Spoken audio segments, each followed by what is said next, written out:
At 8 years old, alongside memories carried from a past life, Soma realized he had gained a unique talent all his own. He could measure his own skill levels, numerically swordsmanship, throwing, mid-air acrobatics, archery, every ability laid bare in exact numbers before his eyes. By 13, he had spent years using that gift to raise himself higher, training in the wilds near his village. Even a boar's hidden den close to home became a place to sharpen his blade and push his levels further. In truth, his combined skill level had climbed to 10-12. On the day of his school entrance, coins clattered nearby. As thieves fled a scene, a small reminder of the harsher world around him. The academy stood atop the highest foundations of education, the most prestigious institution in the kingdom of Krattenberg. Before the gathered new students, a golden-haired young man addressed the crowd. With top-quality teachers, top-quality facilities, and the hardest entrance exam in the land behind them. He continued, urging them to respect their own talents, hold pride in their hearts, and swear loyalty upon their swords. As top-quality students, Soma stood among the younger children in the crowd, taking it all in. The students echoed his words: loyalty, pride, respect, voices rising in unison through the grand hall. Soma watched in awe as the ceremony unfolded. He learned the academy was divided into 6 classes, protected by an esteemed group of knights, with white representing one of them. The colors continued: emerald, yellow, scarlet, blue, each tied to a different knight order. Among the students, whispers spread that one of the instructors was especially frightening, a hooded figure marked as black standing apart from the rest. The golden-haired speaker continued, explaining that every student would be placed into an appropriate class after undergoing a talent and skill measurement, a system upheld by the very rulers of the continent. 6 great knight orders governed this measurement: White Riders, Blue Dragoon, Princess Scarlet, Bloom Yellow, Emerald Aegis, and Black Soldier. The speaker introduced himself as Gjolzard Krattenberg, the white delegate, welcoming the students warmly. He stressed that each order's balance was critical. Without even one, the entire system would collapse. Soma could hardly believe what he was witnessing. Reflecting on his journey, Soma thought back on the 13 years since his reincarnation, a world of adventure where dragons flew and magic was real. Choosing to become a knight no matter what, he had reasoned it was a stable, secure path with strong income to back it up. Armed with his talents, swordsmanship, power burst, hand-to-hand combat, and more, he cleared the physical test with ease. Thanks to knowledge carried from 23 years of his past life, the written exam felt like nothing. Walking away from the results, he wondered quietly if it was really all right to have done so well. Beside him, another student caught his eye, saying there was no problem at all, that was simply how he truly felt. As they walked, others speculated the golden-haired boy was the white delegate, possibly even the third prince. Yet, he was the very one insisting that nobles and commoners deserved equal standing, at least within the academy's walls. In a quieter corridor, another voice spoke to him, asking if he was really alone, with only an elder brother by his side. The words carried weight. Being alone sounded serious. When asked why he'd go so far, the response came steady. His surroundings clearly didn't look upon him fondly, and he was well aware of it. Someone else spoke up, insisting it wasn't fair to simply throw away the truth. Another voice answered quietly, someone has to do it after all, and he already knew that. The moment finally arrived. Soma perked up, remembering it was time for the class distribution. Beside him, the golden-haired boy exchanged a few last words with the others, holding firm to what he believed was right. A tall instructor introduced himself to the gathered freshmen as Torgin, announcing he would be in charge of them for the year. With trembling anticipation, the students realized the moment had come. From this point on, their talents and skill levels would be measured, and based on the results, their classes would be decided. Soma understood his next 5 years of academy life hung on this very test. A golden light rose as one student stepped forward. Kiltflu Sordia Largenberg, his talent named King's Lord, registering an astonishing skill level of 325. Soma watched stunned. Murmurs spread through the crowd. As expected of the Largenberg bloodline, someone said the talent of King's Lord wasn't a joke. Another added that the 3 Duke houses were no ordinary families, especially since Kiltflug had ranked second in the capital's exam. No one had ever seen a level above 300 before. Amid the noise, a familiar voice cut through, catching Soma's attention. He turned to see a girl whispering that the person speaking earlier had been talking to the third prince himself. Nearby, an instructor explained that opportunities to see rare magical tools rarely came to commoners. A griffin, like creature chained above them, belonged to the White Riders class. Soma stared upward, wide-eyed with wonder. Another student stepped up next. Real Rose Axia Granberg, registering a skill level of 268. Watching her, Soma thought back to something his father once told him, while others in the crowd whispered she was already the 10th person that day to break level 200. An instructor named Sven Kun addressed the freshmen, expressing high hopes for the year with Kiltflu as their crux a generation destined for glory.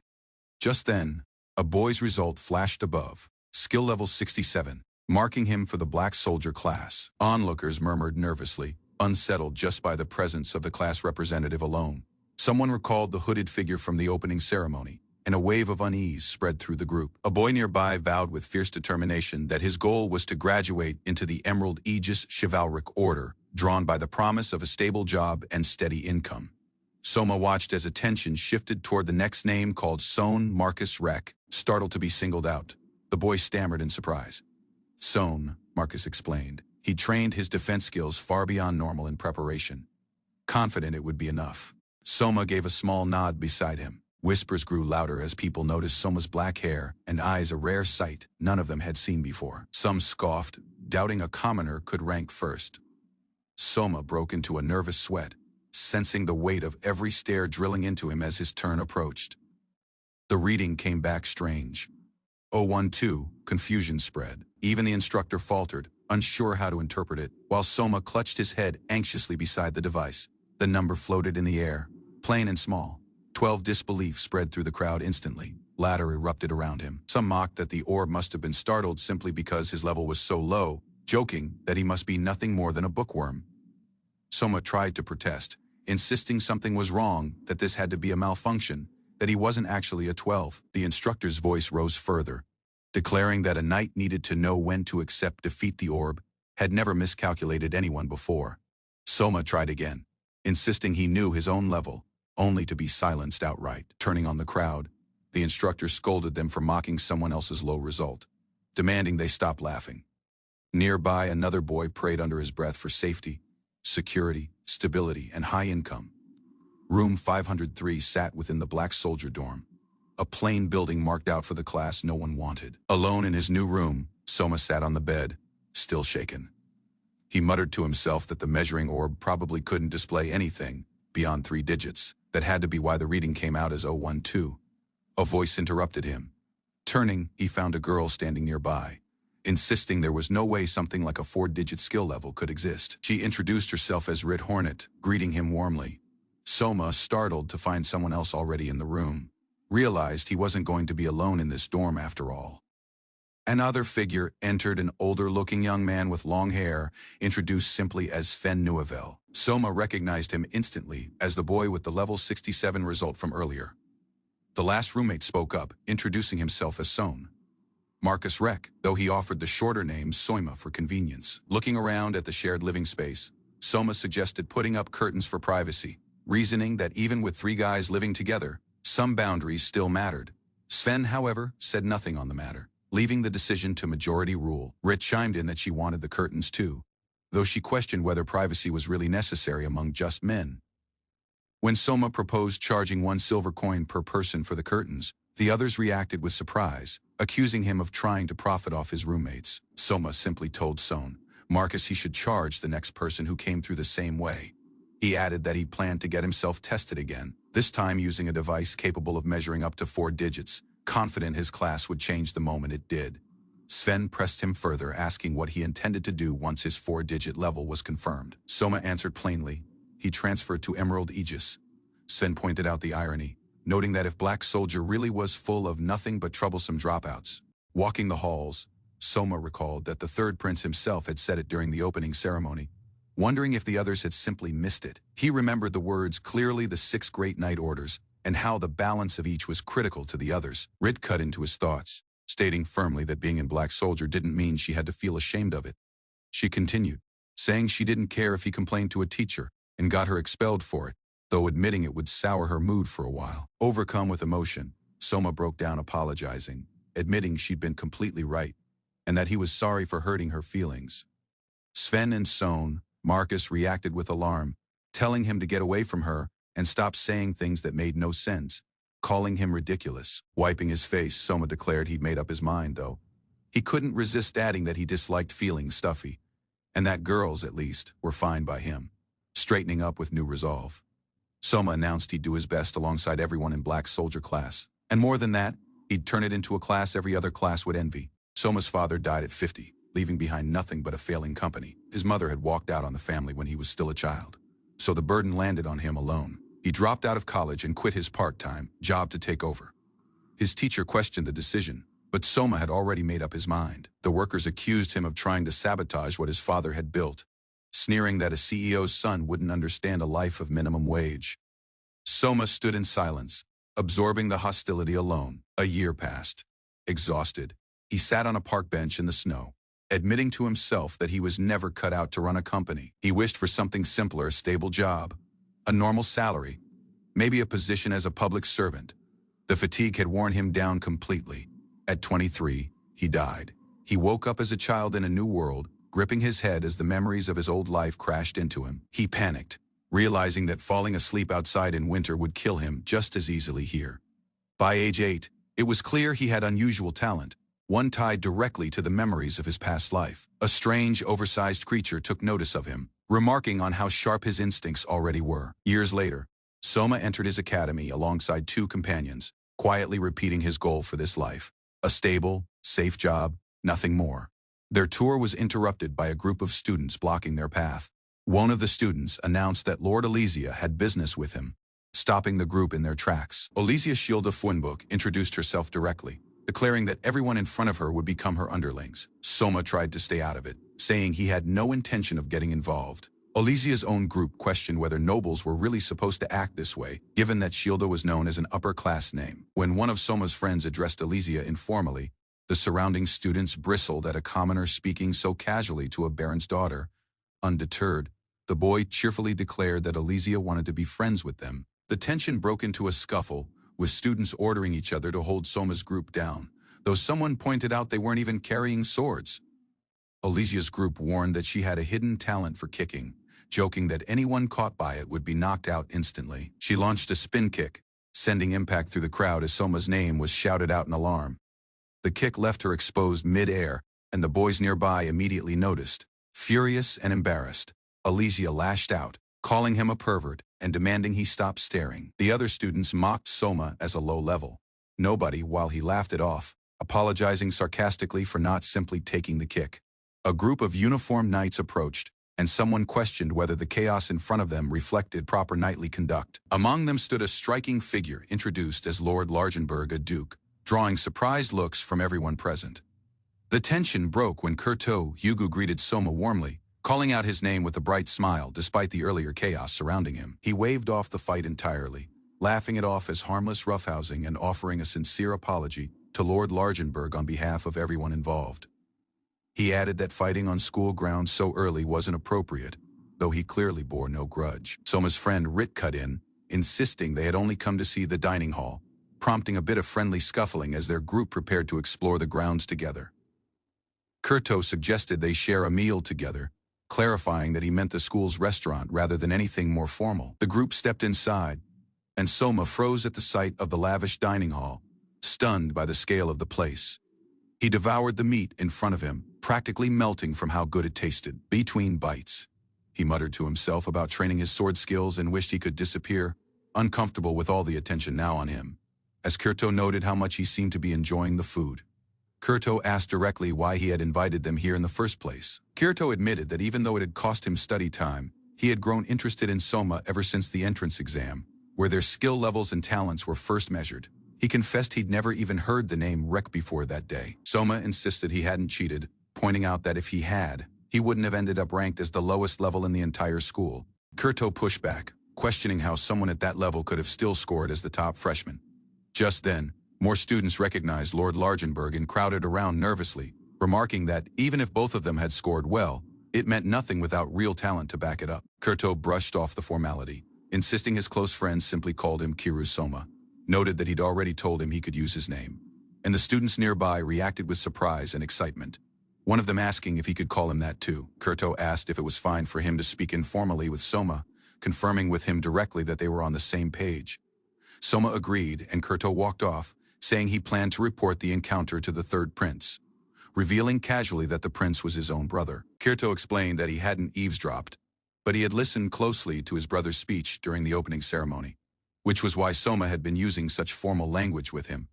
He asked if he was wrong to assume that. Alone for a moment, Kurto reflected quietly, wishing he could help people even in small ways, hinting at something deeper behind his composed exterior. He remarked that it was admirable for a commoner like Soma to carry himself the way he did. Soma corrected him gently, asking not to be called by his old name, and to simply go by Soma instead. Kirto's expression softened into open delight at the exchange, while the others at the table reacted with visible embarrassment, one of them muttering under his breath that he might actually be falling for this guy. The conversation shifted to academics, with someone noting that history had fallen out of fashion, while math had become the more popular subject, difficult enough that even top professors struggled with its hardest problems. Someone brought up that Soma's math score had come close to a perfect mark, sparking rumors that the science taught in this world was somehow behind what he already knew. Kurto asked if he wanted to study together sometime, though. Soma admitted he wasn't particularly fond of studying at all.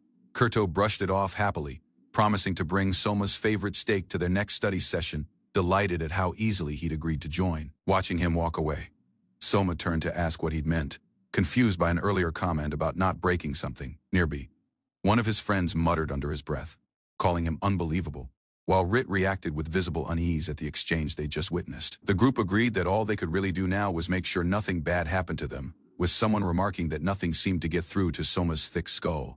Elysia asked, stunned, whether he actually remembered Rit's full name correctly. She snapped that it was exactly why she'd told them to become her underlings in the first place, warning him half-jokingly to just die for not understanding how to make friends properly. Later, the group examined their new uniforms, marked as belonging to the black class. A upperclassman warned them that only about half of them would still be around after 2 years, hinting at how demanding the class would be. He added, almost mockingly, that he wondered who would end up dropping out first, saying it was entirely up to them. Soma asked, confused, what exactly he meant by dropping out. The school bell tolled as students filed into a large hall, taking their seats in rows beneath tall arched windows. Their homeroom teacher introduced himself as Ginnabrand, addressing them as the newly formed black class. He scanned the room, remarking flatly that he didn't see anything special about any of them, stating he had something important to tell them all. He continued that citizens were meant to look at the black class and think they'd never want to be part of it, explaining that even though black was counted among the 6 great night orders, expectations for them were non-existent. It was considered the single most troublesome class in the school. He walked off afterward, remarking that it was strange before other students needled Soma's group, telling them not to even bother trying on the test, since they'd only end up beaten in the class battles anyway, just before leaving. The teacher added one more thing, a message from the teacher of their next class, noting that the most talented student in the entire year happened to be placed in their class. Confusion rippled through the group as the message continued. The teacher wouldn't be the one instructing them going forward. Instead, the smartest student among them would have to teach the rest. Soma stared blankly, pointing at himself in disbelief. Suma is suddenly named the most talented student, and the group demands he take over as teacher. One peer directs at Suma, keeping him accountable for everyone's learning. Several pupils ridicule him, accusing him of hoarding knowledge and calling him the white class's dog. Amid the strain, Suma understands everyone resents him, but he hides his discomfort behind a smile. Yet Rit softly concerns for him, showing silent support when he needs it most. Suma remembers the remarks of Rit and the third prince, telling him that every night holds value. He takes duty and assures everyone that he'll take action to improve the circumstance. When challenged about his ties, Suma laughs it off with humor, calling out a student and shifting focus. Different learner talks out about how hard they've worked to be there, expressing frustration over being disrespected. Suma announces his scheme, supportive others to unite and follow him forward. He pledges to assist everybody improve, urging them to train hard, study well, and not give up. The pupils observe him in amazed silence as he walks off. Rit catches up and questions whether Suma truly meant what he declared before the class. Confirms it, saying that if the instructors won't teach, they'll take the initiative themselves. Inspired by his remarks, the pupils begin making their own plans, training, studying, and heading out with purpose. One learner describes his special skill, a path requiring patience and dedication through constant sword training. Thinking practice is all he's suited for. He walks away quietly to continue honing his skills. Elsewhere, different peer reflects on his long years of study, wondering if his knowledge truly counts. Confronted with the absence of volumes or proper resources, confusion grows about how to start teaching. Misplaced in uncertainty, he's met by a kind classmate offering help with a warm, encouraging smile. Following group, Rumors spread as Suma approaches another group. Unease builds, but a bold student defends him, calling him a friend and asking others to stop judging. They move to a secluded location, reflecting on how unfairly the black class is treated. Their distinct origins come up, yet Suma laughs it off and lightens the mood with a request. He questions about manuals, wishing to find resources. The answer is plain: her group has them. With a cheerful grin, Kiru offers to lend the textbooks, making Suma cheerfully thank him. They exchange views on how helpful textbooks are, while a small hope forms that it won't burden Kiru. Suma proposes to return the kindness someday, but Kiru kindly insists it's already been returned. Volumes will be brought to the quarters. With his concerns ended, Suma softly admires how helpful the upper class is. Rearward in the chamber, a pile of books appears.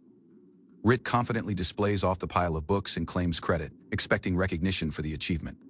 He suggests a fee for duplicating pages, while Suma pleads dramatically for help with the workload. Following some negotiation, they agree on a fair rate. Rit asks Suma's capacity to afford. Income arrived from monster hunting and selling meat, which surprisingly funded his academic needs. Prepared to start, Suma rests down confidently, while Rit steps away to take care of one last task. Suin rests in cot senseless, completely worn out from pushing himself too hard through constant training. Amid his extreme work, his swordsmanship level remains surprisingly low.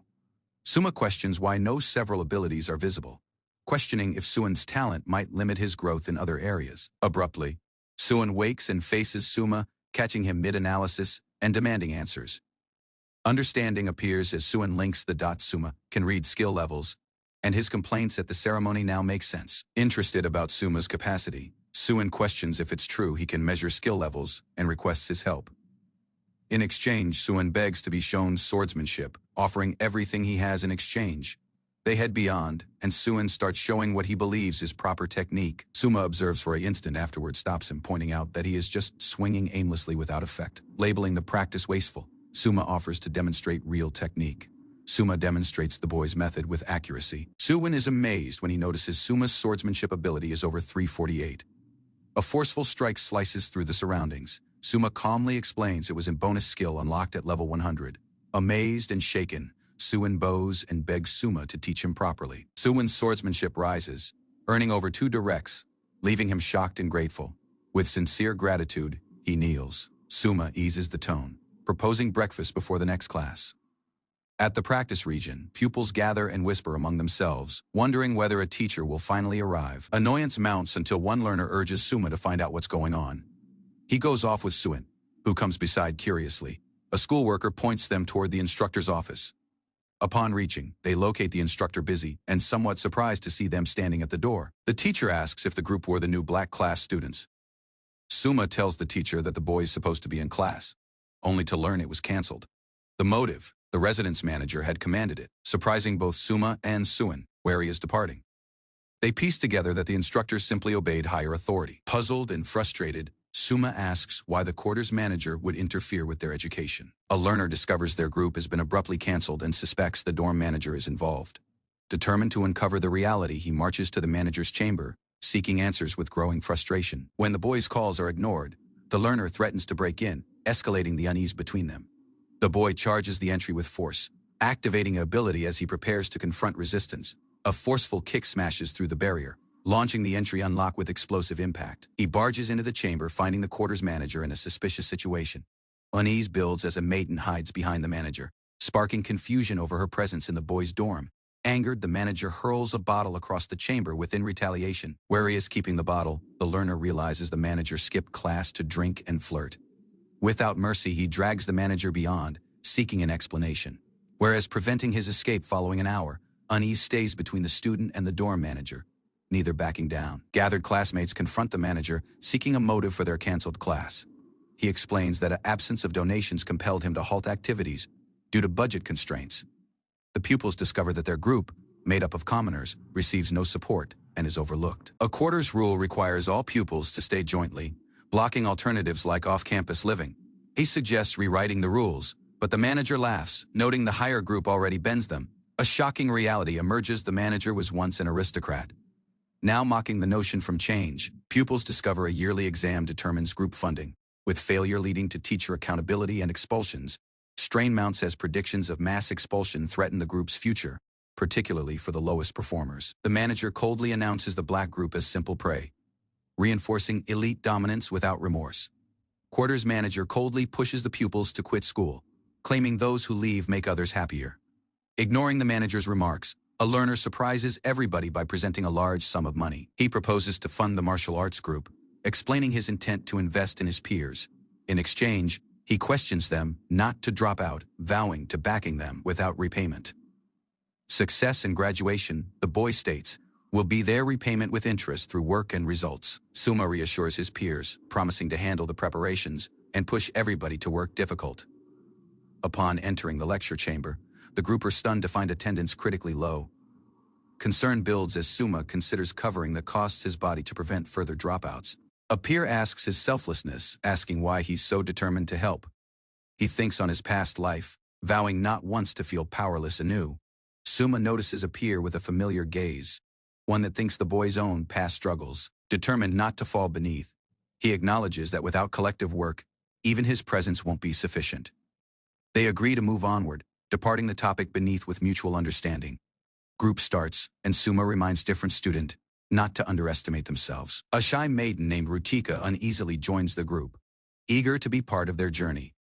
Rukika enters Suma's lesson with enthusiasm, marking a little yet meaningful beginning.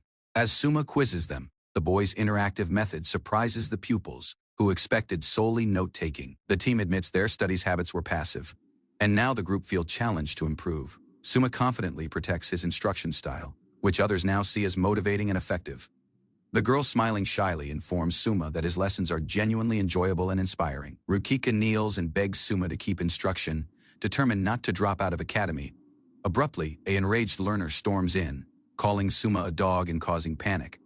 The boy accuses Rukika of flirting with Suma and lashes out in jealousy and rage. Mocking Suma's rank, the boy insults Rukika for associating with someone inferior. Without pausing, Suma strikes rearward, launching a forceful kick that sends the bully flying. Rukika rushes to the fallen youth, labeling out to him as her brother, shocking everyone. She bows beside him in concern, realizing his pain is proper amid his behavior. A mentor arrives following the incident, ordering both pupils to the disciplinary room. Within, the teacher expresses disappointment, labeling the group's class as violent and unruly. The boy sternly cautions that group doesn't excuse disrespect and threatens expulsion for arrogance and misconduct. Both pupils are cautioned that expulsion is simple for anyone causing trouble, especially repeat offenders. The teacher orders them to behave, emphasizing that the group's future hangs on upcoming test results. One learner swears to stay out of trouble, whereas another quietly notices the instructor's odd behavior. On the group's way out, tensions remain great as insults are exchanged. Instead of argue, he laughs it off and walks away without another word. A mentor rests solo in his room, visibly distressed amid papers and potion bottles.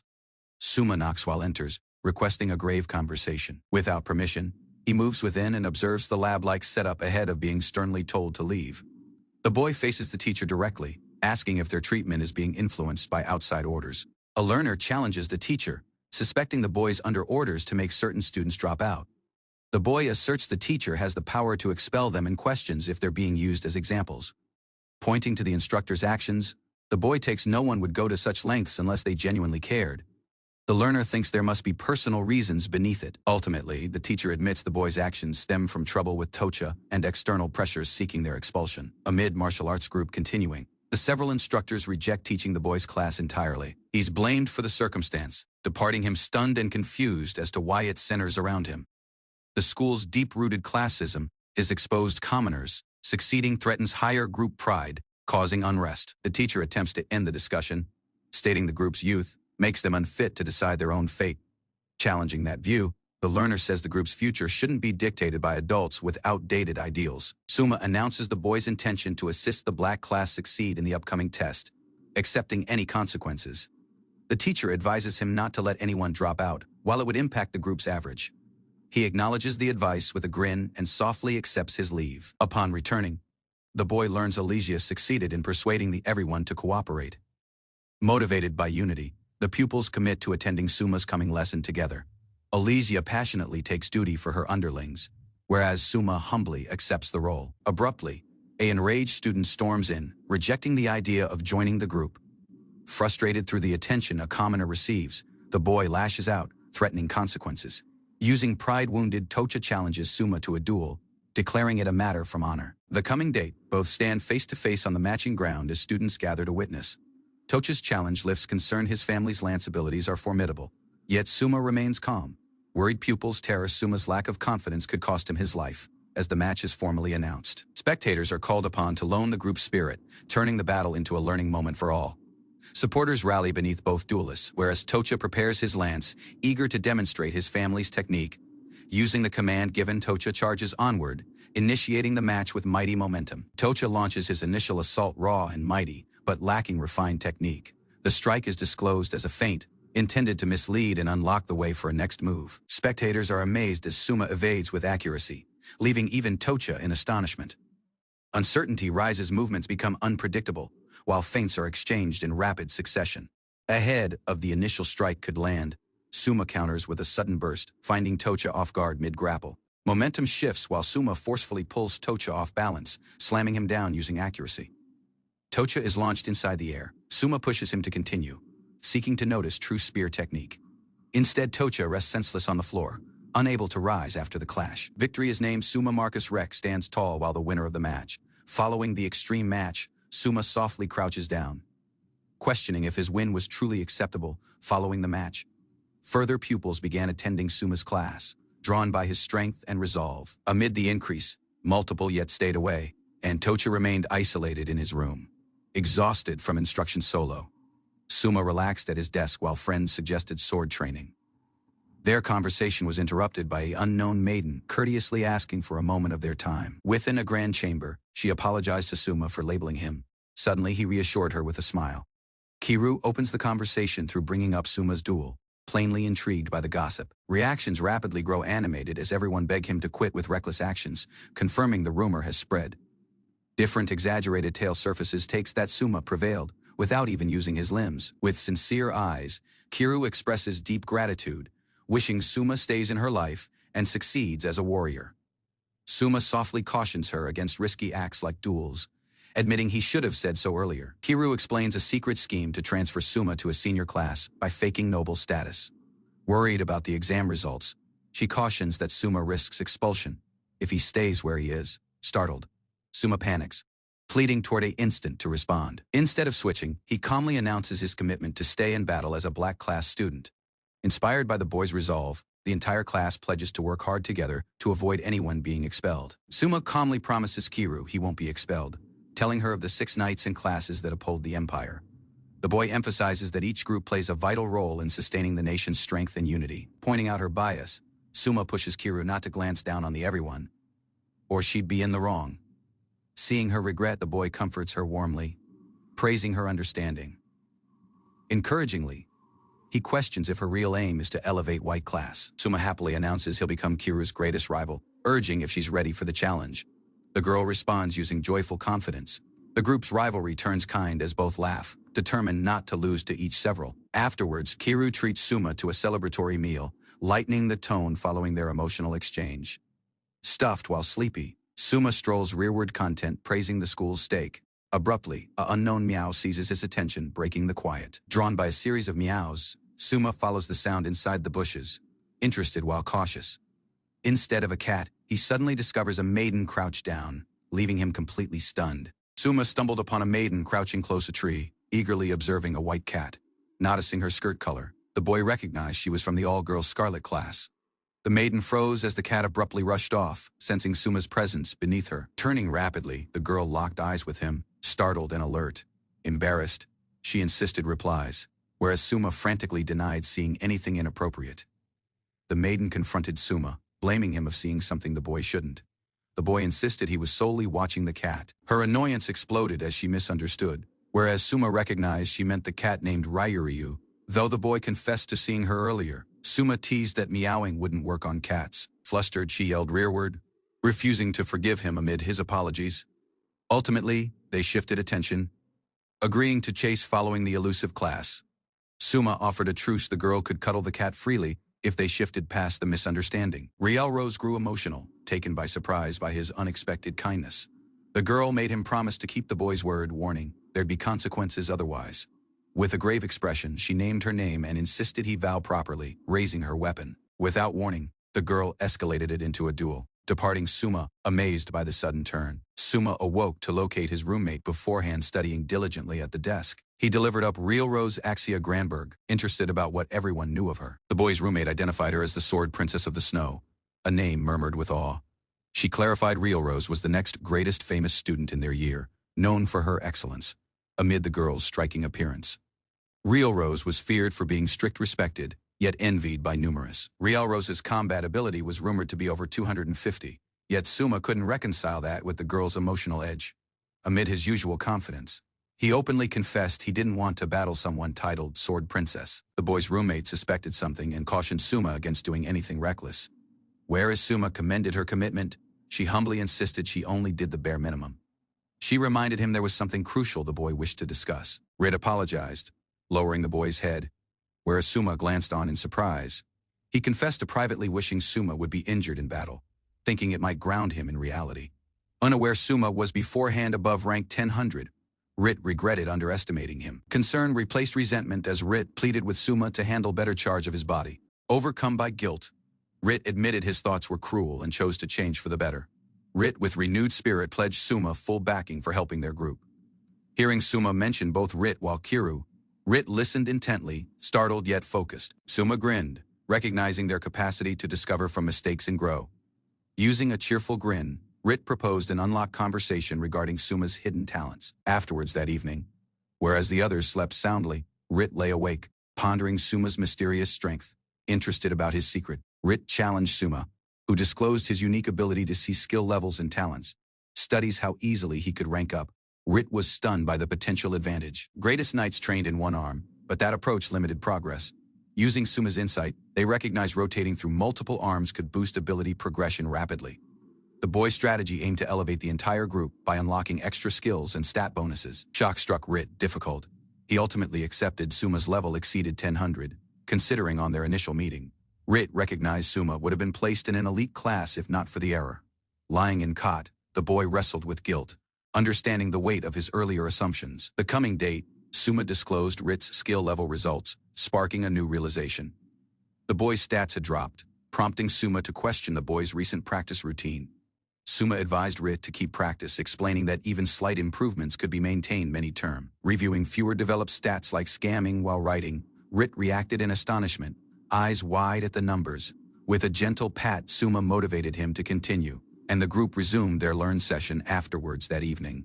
Rit hugged his blanket close, plainly moved by the support. Daybreak arrived as the academy bell rang, marking a fresh day of growth.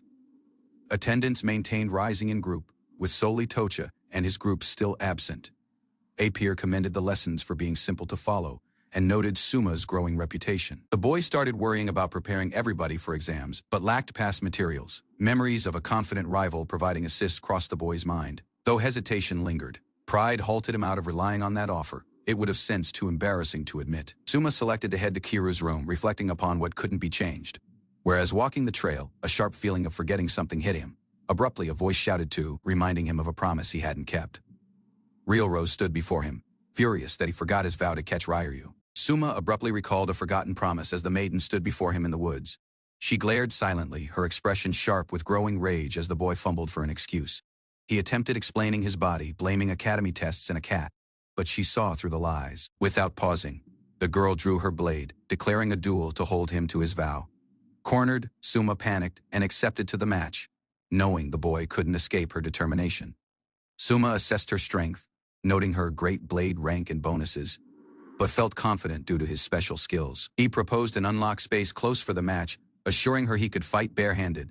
The maiden responded with intensity, blade drawn, while Suma started to doubt if he underestimated her. She questioned if he was prepared. He accepted, letting her signal the beginning of the match. Without pausing, she rushed onward, declaring she wouldn't hold back. Whereas dodging swiftly, Suma observed she was keeping back and found it unexpectedly considerate. Seeing an opening, he seized a close rock, just as she readied to attack again. The boy hurled the rock, which collided with her blade and shattered it, shocking them both. As they paused, Suma reminded her that they were yet mid-battle, but she glanced stunned. Acknowledging her damaged arm, he suggested delaying the match, realizing her physical strength was limited. Amid her damaged blade, she gripped the hilt firmly and declared the fight wasn't over. Activating her hidden capacity, she unleashed a bonus skill, causing a sudden shift in the fight. With extreme force, she launched onward and released a forceful piercing attack. Suma rapidly lifted the boy's rock and activated shock absorber, bracing for impact. The two forces clashed violently, sending a shockwave while debris flying across the grounds. Following withstanding the shockwave, Suma dashed onward and seized her hand, halting her attack. He coolly clarified how he could have earnestly injured her but chose not to, despite his pain. Hearing his remarks, the girl dropped to her knees and started crying uncontrollably. Overwhelmed by emotion, silently she lifted her blade to him, surprising Suma with her sudden gesture. In a burst of emotion, the girl screamed and pushed him aside, rejecting his attempt to assist. Frustrated, Suma shouted at her, emphasizing that she would have perished if the boy hadn't stepped in. Trembling, the girl confessed that as a Grandberg, losing intended disgrace into her, death in answer. He scolded her playfully, amid the pain in his own wounded hand. The boy insisted life was worth further than a duel, telling her to sit correctly and listen. With conviction, Suma informed her that losing was part of progress and essential to move onward. Hearing his remarks, the girl began to question herself, unsure if her way of thinking was wrong. Suma pushed her to quit, depending on everyone for replies, and to reflect independently. Though unsure, she confessed it was unfamiliar to her and didn't know how to begin. He recognized she had been lifted to support instructions, not to decide things on her own. Smiling with wish, she brightened up as he offered to assist her locate a better path. Suma pledged to keep his word, whereas she expressed a desire to discover, eager to improve. Eagerly she questioned if he wanted anything as a reward for defeating her in the match. Though he initially declined, he shortly recalled something and made a request that startled her. Later that night, Suma wandered the dark woods, stepping outside the dorm for once. Abruptly, he encountered the odd scene, two men hiding, and one of them rapidly covered his mouth. One of the boys cautioned Suma that being caught sneaking out could land him in detention toward a period. Jokingly, the blonde youth teased him, assuming Suma was out late to meet a maiden. Suma stayed cautious as the boy's companion dashed off to meet someone. Ultimately, Suma discovered the maiden from earlier waiting discreetly near the Scarlet Dorm's gazebo. She softly handed him final year's exam document, intending to help him prepare for upcoming tests. Suma was startled to discover that pupils kept past exams hidden in their dorms for future use. He questioned for 5 seasons worth, but she clarified he could only borrow one at a time. Amazed by the Scarlet class's intel gathering lessons, Suma thanked the girls excitedly. She blushed and challenged why the boy addressed her so formally, plainly flustered. Embarrassed, the girl reminded him that social ranks didn't matter here, and labeling her miss was unnecessary. Suma motivated her to just call him by the boy's name, like his close companions did. Following hesitating, the girl shared that solely those close to her call her Really. Smiling, the group exchanged names, a little but sincere sign of mutual trust. Afterwards, Suma reflected on how odd it sensed to be called affectionately by someone his age. He confessed it sensed odd his soul was mature, yet trapped in a 13-term-old's body. Afterwards that evening, Suma met with different student inside room 503, handing over the borrowed test paper. The youth became upset, thinking Suma had stolen the document without permission. Defending his body, Suma insisted he'd borrowed it correctly and didn't break any rules. When questioned who offered it to him, Suma hesitated. Afterward mentioned Really from the Scarlet class. His peer was stunned, but further amazed by someone else sneaking out to meet a girl.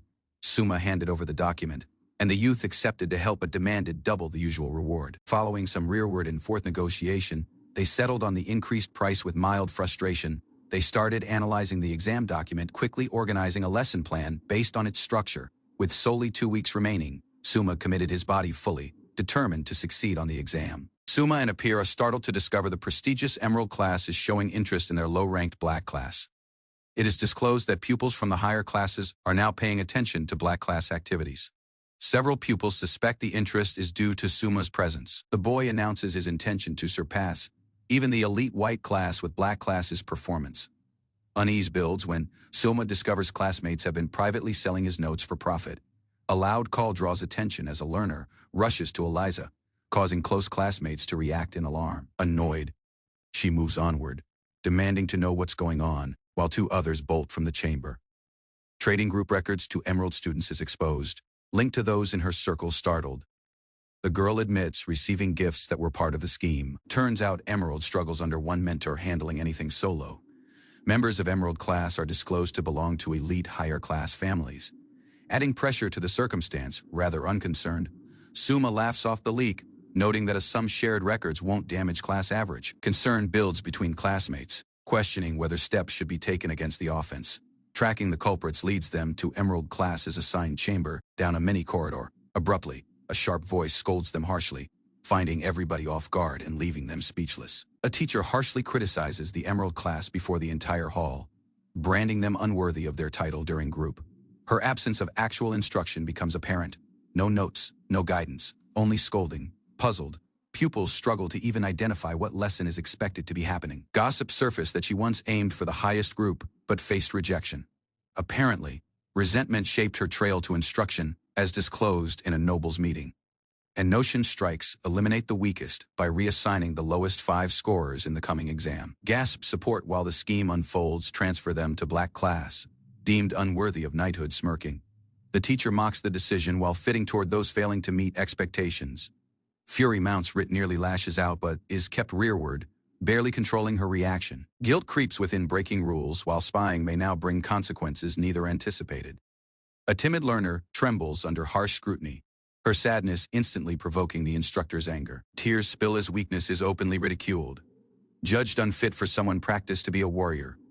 Rumors reveal noble rivalry, explaining why the maiden draws such relentless attention. Suspicion rises that steady strain is deliberate, meant to force failure. Worse yet, test results could reverse group rankings, placing duty squarely on her shoulders. Unfair strain weighs heavily as duty is pushed onto a youthful student, exposing flaws in the system. Rage erupts when interference is stopped, halting an attempt to silence growing annoyance. Stepping onward, a challenge is issued straight to the instructor, stunning everyone watching. Confidence sharpens while a declaration is made to overturn expectations through results solo. Anything now hinges on proving instruction capacity through Black Class's performance. Unease spikes as a bold challenge is thrown, questioning orders and dragging a missing mentor into the dispute.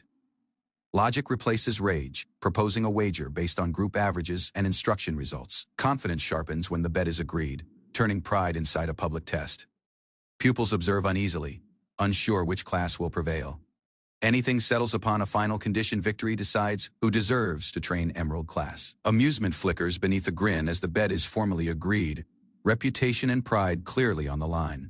Witnesses fill the chamber, ensuring each condition is public and impossible to deny afterwards. Strict rules support instantly, forbidding absence while closing all escape routes. Cruel determination surfaces, forcing participation regardless from health or condition. Watching softly, Suma recognizes the obsession driving the girl's actions and prepares to respond.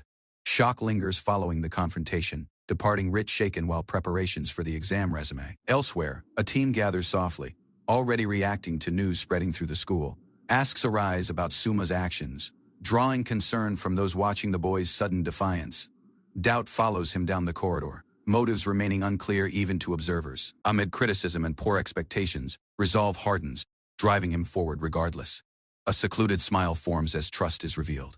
Rivalry becoming the reason for belief instead of doubt. Interruptions cut the instant short, forcing attention to chaos building close. Ahead of many, news of the confrontation spreads across the school, stirring unease. Information regarding the upcoming test starts circulating, softly shaping strategies. Strain tightens when consequences are announced, causing absence or failure a heavy hazard. A troublesome team is identified while a hidden weakness, threatening any scheme to defeat Emerald Class. Realizing inaction means certain loss, determination grows while a risky solution is softly considered. Tocha and the boys' team remained firm, seen as the final barrier to victory. Elsewhere, Suma softly reflected, realizing he had to act ahead of things worsened.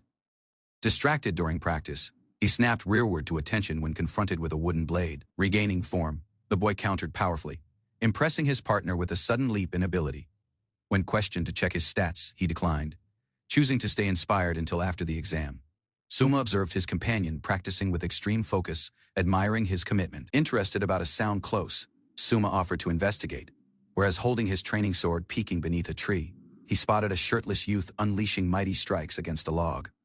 The youth fell from exhaustion, gasping for air, overwhelmed by his own practice. Suma was amazed to realize it was Tocha, now oddly slim while full of determination. Startled, Tocha yelled toward the hidden observers to reveal personally. He attempted to deny practice, but his breathlessness offered him away. Instead of ridicule, Suma casually asked if he'd like to join them. Practice with partners offered further benefits, and Suma laid out each one plainly, embarrassed while overwhelmed. Tocha turned aside in annoyance, unsure of how to respond to the unexpected kindness. Suan exploded within annoyance, seeking to know what Suma was thinking. Unfazed, Suma clarified that proper opponents better combat instincts faster. Annoyance boiled over anew, but Suin was reminded to mind his remarks. Afterwards at Academy, Eliza halted Suma in the hallway with a message from Ruchika. Waiting uneasily, Ruchika hesitated before apologizing for interrupting. Her expression overcome by shy sincerity, Suma motivated her to speak, and the girl mentioned it was about her sibling. The girl disclosed being the youngest of 8 siblings, which startled Suma. Eliza clarified Ruchika's household condition, where numerous siblings came from different mothers.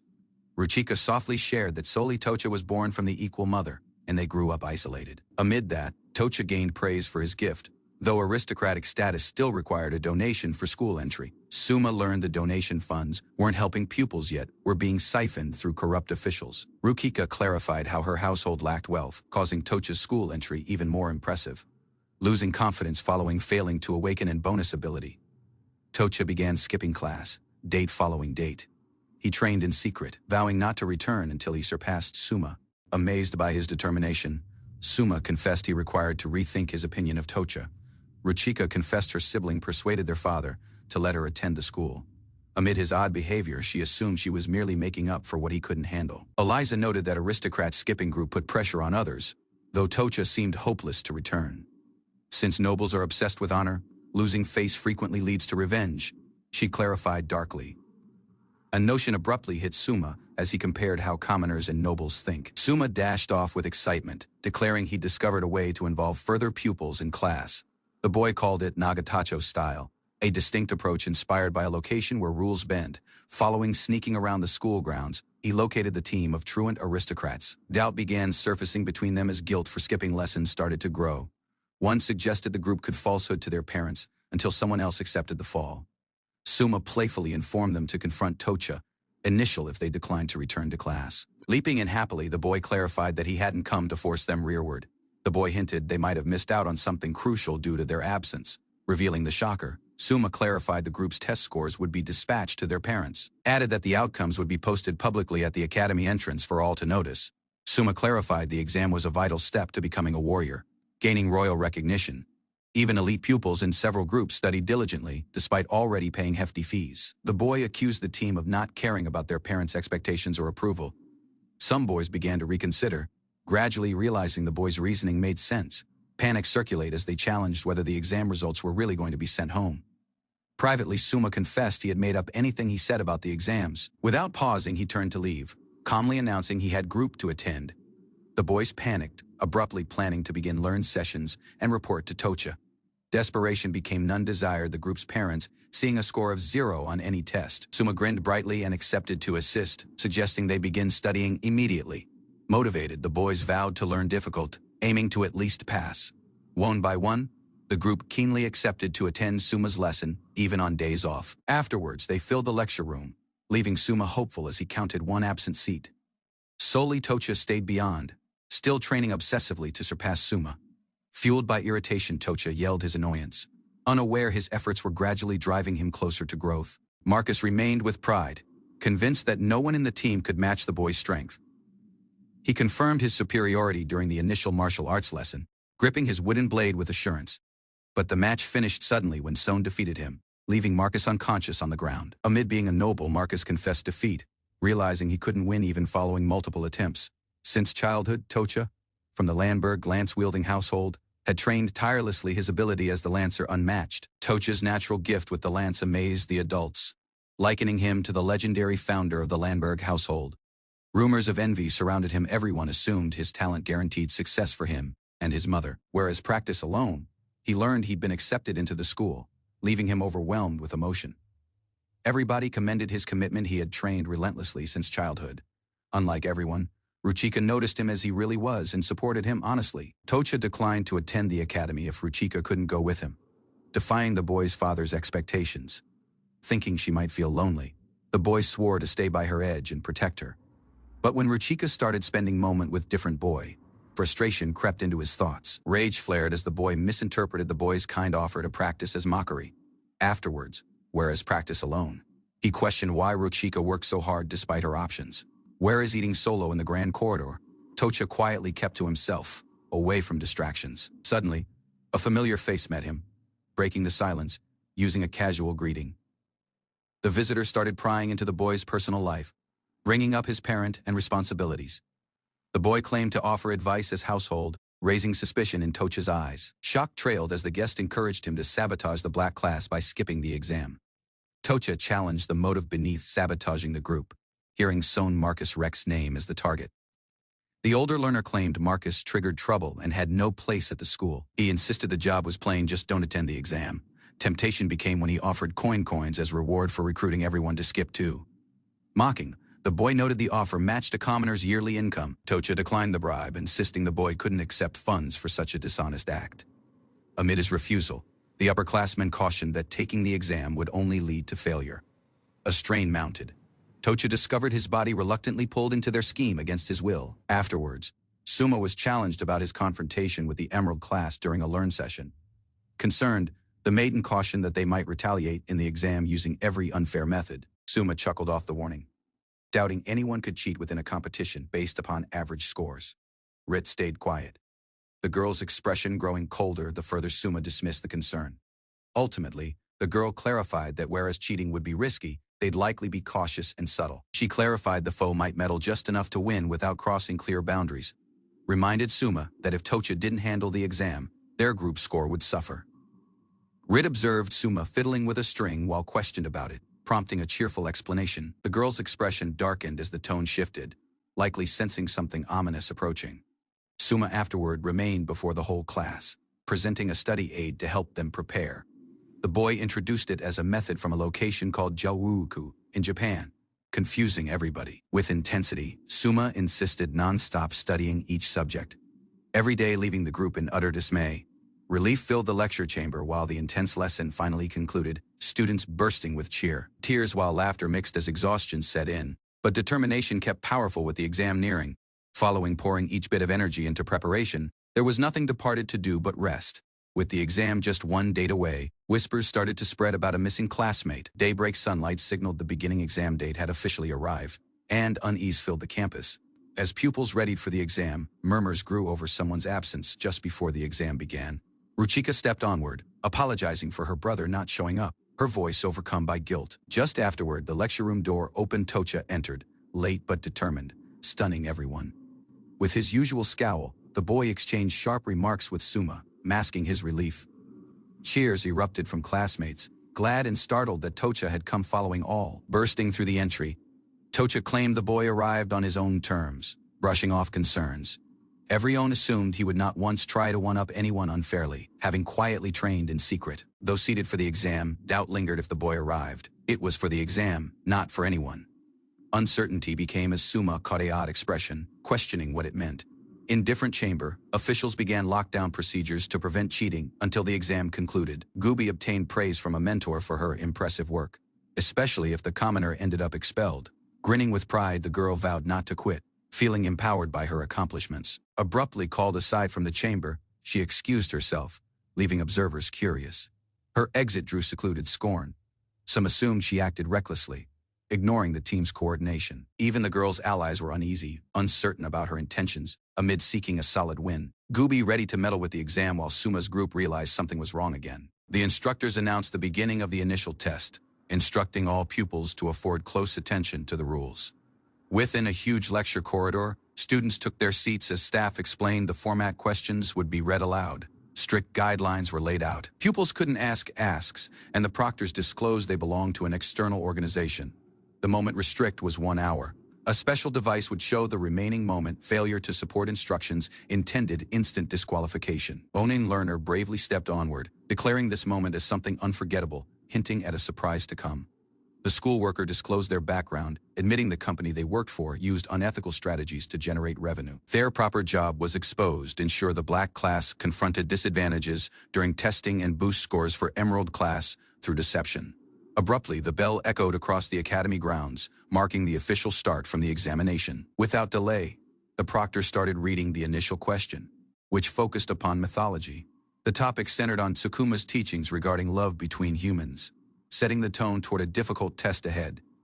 A question about seasonal greetings echoed through the corridor, finding pupils off guard as the instructor coughed and watched. Amused by the expected uncertainty, the proctor silently questioned how numerous would ask for the question to be repeated. Amid the setup, pupils began writing without pausing, their pens moving confidently across the paper. A sudden understanding struck the instructor. The pupils weren't struggling at all. Staring in astonishment, he challenged how the whole class could have understood the question so easily. With calm confidence, Suma insisted the examiner move on, unsettling the male with the boy's steady gaze and composed tone. Though the examiner attempted to rush through the questions without repetition, Suma and his peers remained unfazed. Familiarity with test structures permitted pupils to yet earn marks even if parts were missed during the quick delivery. Suma and his peers relaxed slightly, realizing the asks were predictable and the circumstance fewer severe than anticipated. Elsewhere, the exam's magic timer ticked down suspiciously, its fading golden blocks silently marking the moment remaining. While the bell rang, the system named the mythology test was across. Suma recognized the illusion of ample moment had deceived numerous. Yet the boy had anticipated this manipulation. The device yet showed moment remaining, exposing the falsehood. Pupils shared the group's experiences afterward, numerous feeling confident. Suspicion became as the proctors hurried aside in panic. Suma clarified the exam's hidden flaw limited moment for essay responses, amid the illusion of control over pacing. To counter that, the boy had cautioned everybody beforehand write as fast as possible, without waiting for repeats. Suma sensed confident in the boy's performance. The boy had prepped his peers thoroughly, giving them practice asks to handle the rigged exam. Different learner panicked, pointing out that the magic timer hadn't finished the exam ended prematurely. The boy's peers scolded him, telling him of the previous day's practice session. The group had learned the exam would be cut short and trained to react fast. They commended Suma's foresight, mentioning how one girl had even encouraged others to push themselves due to his guidance.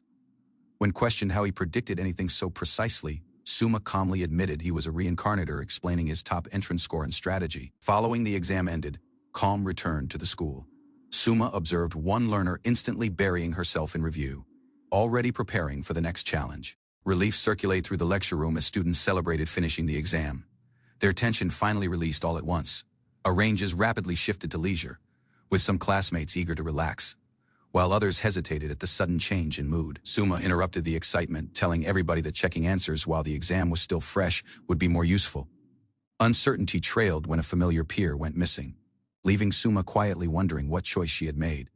Suma stepped out inside the hallway, relieved to have completed the initial major test. His peers observed someone had departed immediately. Tocha had vanished.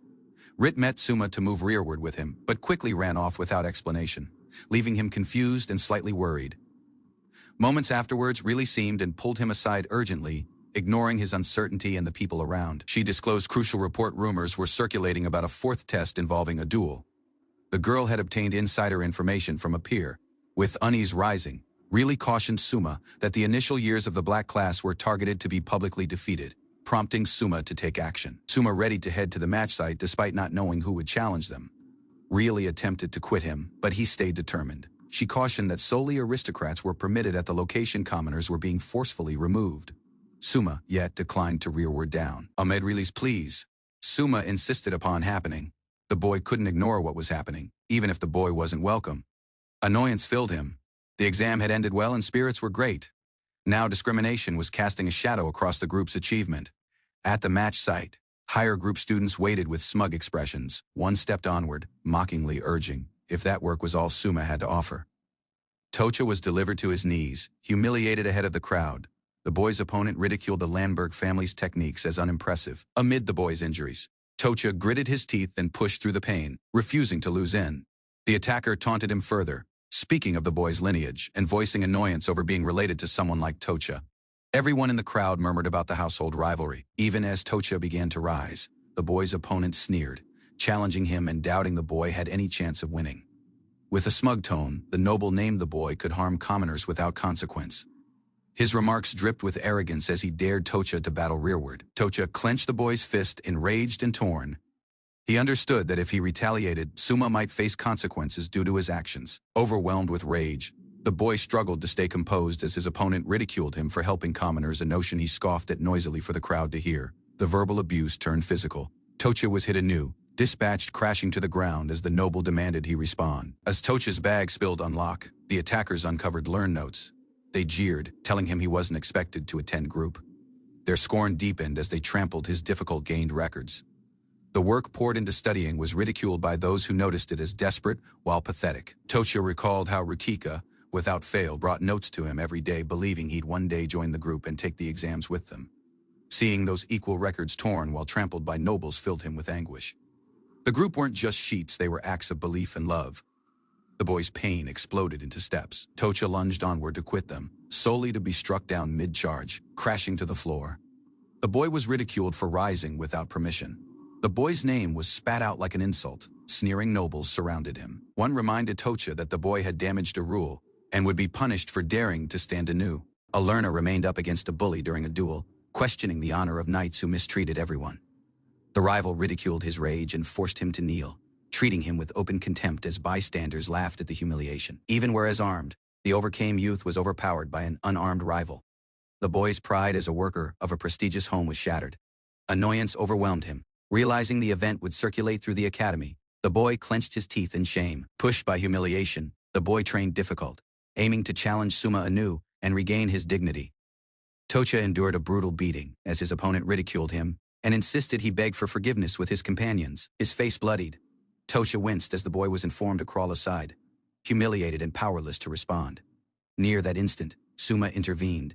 Pinning the aggressor down, he challenged if such cruelty was fitting for someone who called his body a warrior. Suma challenged the attacker to declare his desire for a fair duel openly and before everyone while pupils gathered. Suma exposed the injustice. If it had been a suitable duel, someone would have checked upon Tocha's condition. The group had ended too distant. Suma informed Tocha to quit worrying and attention on fighting properly. He pledged to show Tocha his own strength and encouraged him not to hold rearward.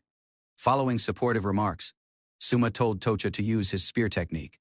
Though weakened, Tocha picked his body up, acknowledging the backing and preparing to battle again. With Suma's assist, Tocha remained once further. Amid taunts labeling him crippled, he gripped the lance tightly and declared he wasn't afraid. Raising his arm with resolve, Tocha challenged his opponent, asking if he was ready to resume the match. The foe smirked and rushed onward, confident he'd finish the fight in one blow, eager to end it swiftly. Tocha confronted the boy's opponent, determination burning in his eyes. With Suma watching, the boy steadied his stance and readied his strike. Using all his remaining strength, the boy lunged onward and unleashed his special move, Pierce with incredible speed and attention. The lance shot onward with immense force, catching the foe off guard. He lifted his arms too late as the assault sealed in. Impact dispatched the rival flying across the practice ground, witnessed by stunned students and teachers alike. Tocha grinned, breathing heavily. The boy had ultimately activated Pierce. But the work overwhelmed him, and the boy fell from exhaustion. Following collapsing, Tocha was named the winner. His opponent lay senseless, but some pupils protested, accusing Suma of bias and demanding the outcome be overturned. When Suma challenged their meaning of justice, higher group students shamelessly admitted they saw nothing wrong with exploiting the lower ranks. Unfazed, Suma remained tall and named the boy would stand for the commoners. The boy yelled to the nobles directly, demanding they face him. Addressing everybody present, Suma bravely threatened to beat them all, shocking the gathered crowd inside silence. His remarks were ridiculed, with pupils laughing off his challenge until he activated Lightning Bagudo, silencing their scorn with power. Without warning, Suma dashed in and hit one of the upperclassmen, finding him entirely off guard. The boy counted it as the initial, warning everyone not to underestimate him. The next learner hurried in with a raised weapon, but Suma evaded and countered swiftly, landing a clean blow. Amid the feint being obvious, the attacker dropped toward it. Suma exploited the mistake with accuracy, labeling it his next takedown. Observers were stunned. He was unarmed, yet shifted faster and struck harder than anyone expected from a supposed level 12. Activating Hawkeye, Suma locked onto different target while dropped him using ease. That made 3. Suma caught an opponent's blade mid-assault and hit back. Spectators were amazed by his strength, whereas everyone panicked and fled, fearing they'd be next. Multiple pupils rushed in all directions, overwhelmed by the realization that Suma was far stronger than expected. Suma cautioned them not to run. Facing the higher group pupils, he questioned whether they still planned to exploit his class after everything they'd seen. With a fierce roar, the boy dared them to battle. The boy's voice echoed, rushed with fury and resolve. Terrified by the boy's overwhelming presence, the upperclassmen flinched, visibly shaken while unable to respond. The school apologized while confirmed that teachers had been informed regarding the violent events. Yet, the pupils could mean hesitation in their response. Miss Ryori headed off silently, leaving the pupils confused. The girl's expression was unreadable, but something plainly bothered her. Pupils yelled in annoyance, questioning why no one was checking on Tocha, who was gravely injured. Ryori's sharp stare showed the girl's disapproval. The girl realized that someone from a senior ranking house had ordered others not to intervene.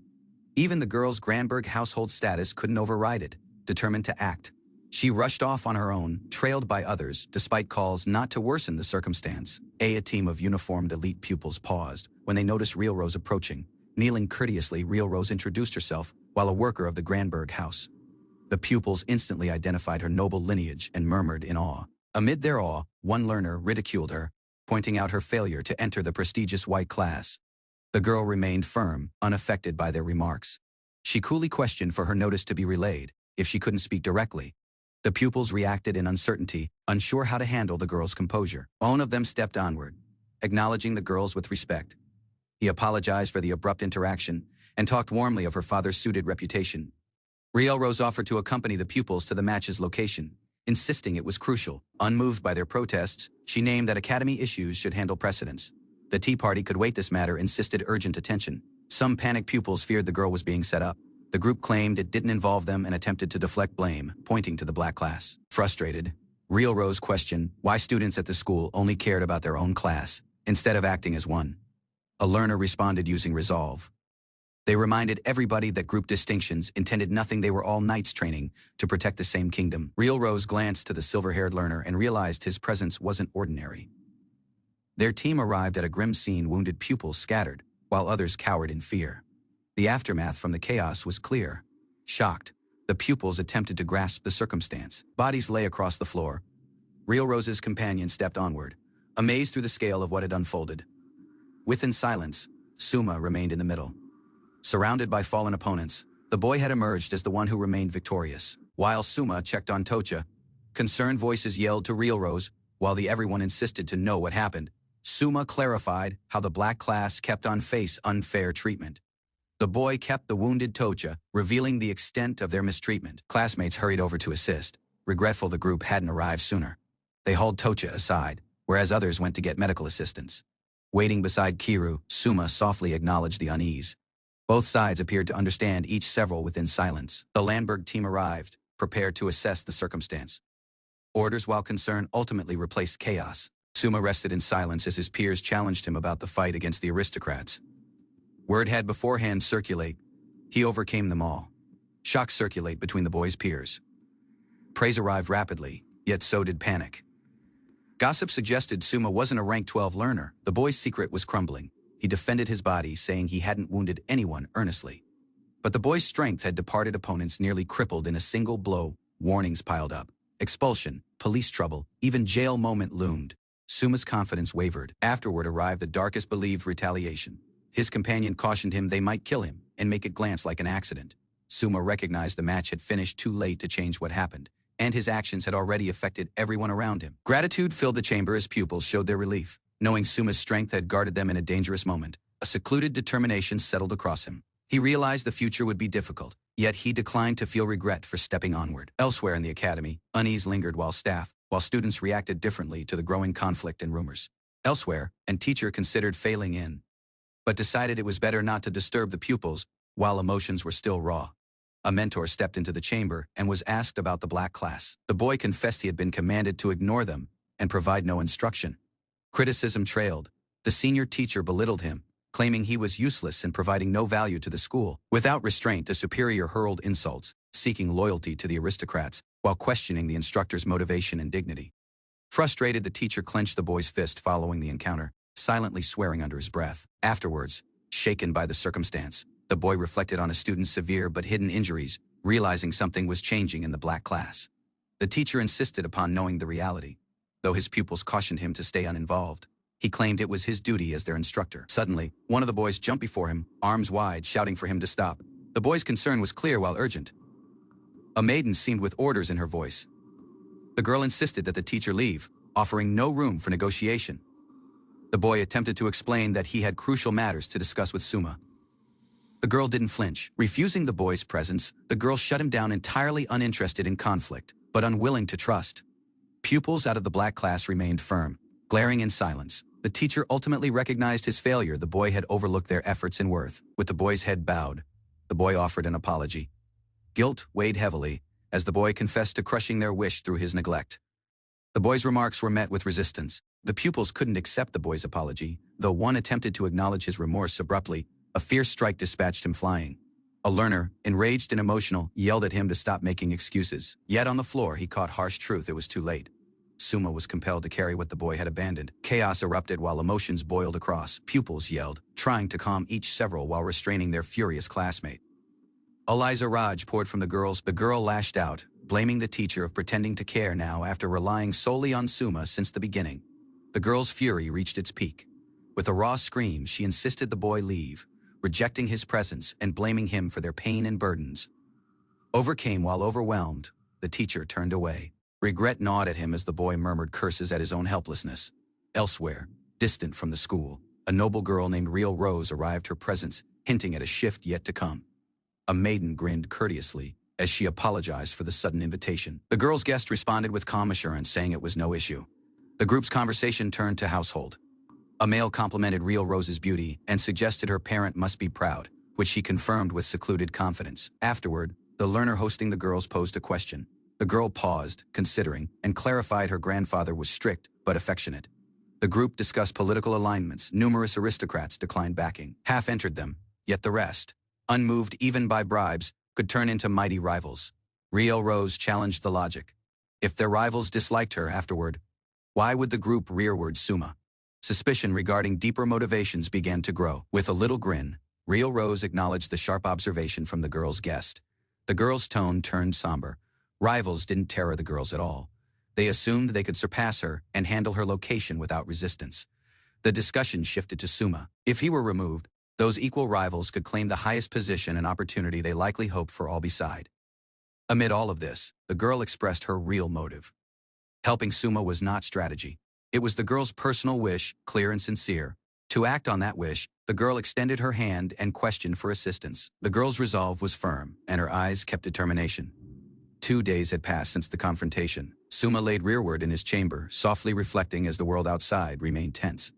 The boy greeted his peers with a grin, trying to keep the atmosphere light. Yet the unease in their interactions showed things hadn't came back to normal. Amid wanting to assist, Suma was informed to stay inside. Beyond, the threat stayed. Some even feared he could be attacked. A bandaged peer knocked on the boy's entry. Suma welcomed him. Startled, he was beforehand walking following the recent injuries. The group briefly discussed Ruchika's exchange to the girls' quarters. Concern lingered, yet Suma stayed composed, unsure from what lay ahead coming. Suma rested across from his bandaged peer. Startled by an unexpected apology, the youth, eyes downcast, confessed using sincere regret. He delivered up the costly potion Suma had given him following the match. Amid its fee, he acknowledged how much it had assisted him heal, shrugged it off, labeling it an investment. He informed his companion to afford him back someday, lightening the mood. Unease came back when different student burst in, shouting about the dorm head celebrating a cruel expulsion. Gossip regarding Suma's fate stirred anew. Yet conversation turned oddly casual. They teased Suma for watching lonely, hinting the boy discovered comfort in unexpected company. Arranges to attend the announcement stirred unease. Amid concerns, he insisted on happening, thinking his companions were being overly cautious. Annoyance flared. Rit snapped, claiming the boy didn't understand the gravity of his condition or the hazard he was walking into.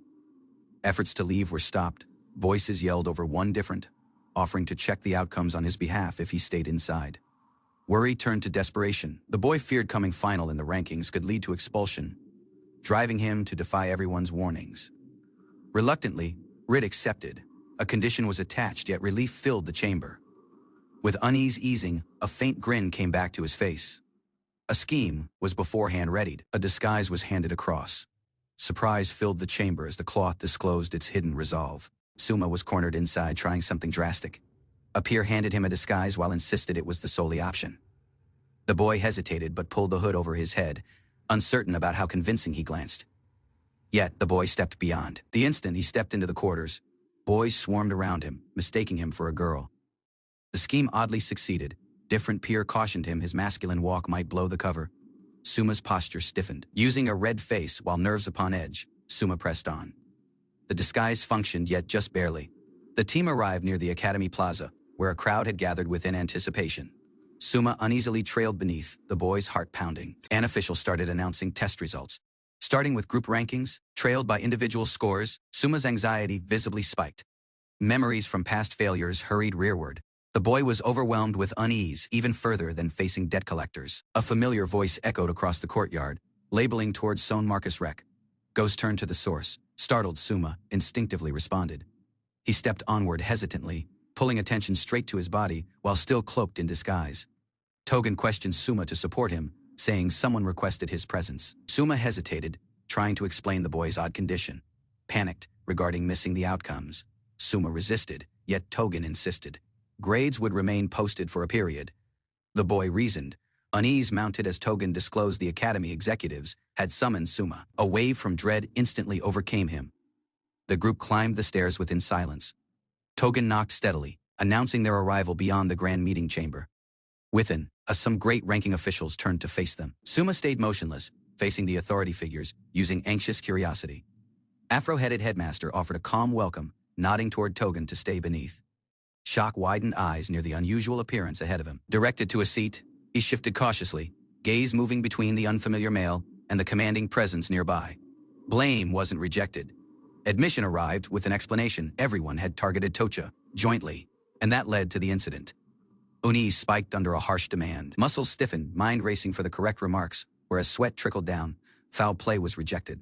It was a reaction, not an assault, and solely following being outnumbered. Hands lifted in defense, he claimed his actions were just the instruction method, just as some harmless punches.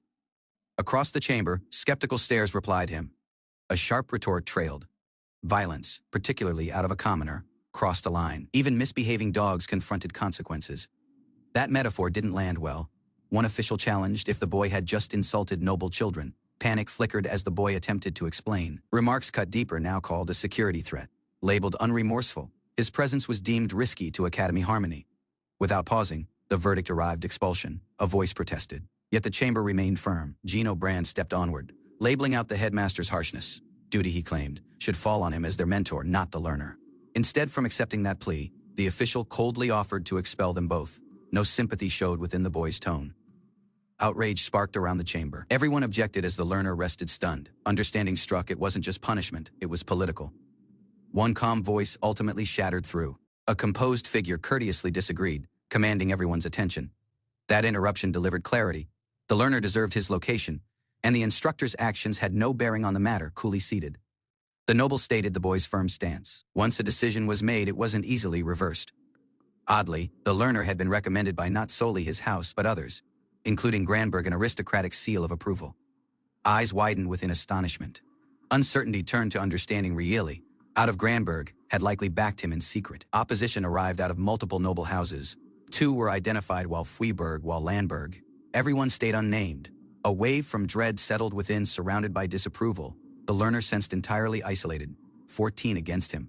Perhaps further. Asks turned to the nobles. Weren't these protests from families whose children had been defeated by him? No one disputed the fairness from the fights. Motive prevailed.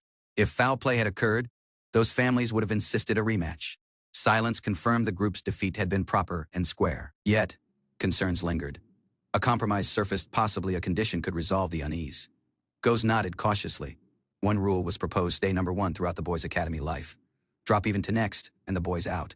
A bead from sweat rolled down the boy's cheek. This wasn't mercy. It was strain disguised, while a chance, sitting within silence. Suma wrestled, using the weight from the condition. Initial location forever. The boy couldn't assist but imagine slipping, particularly to someone like Kiru.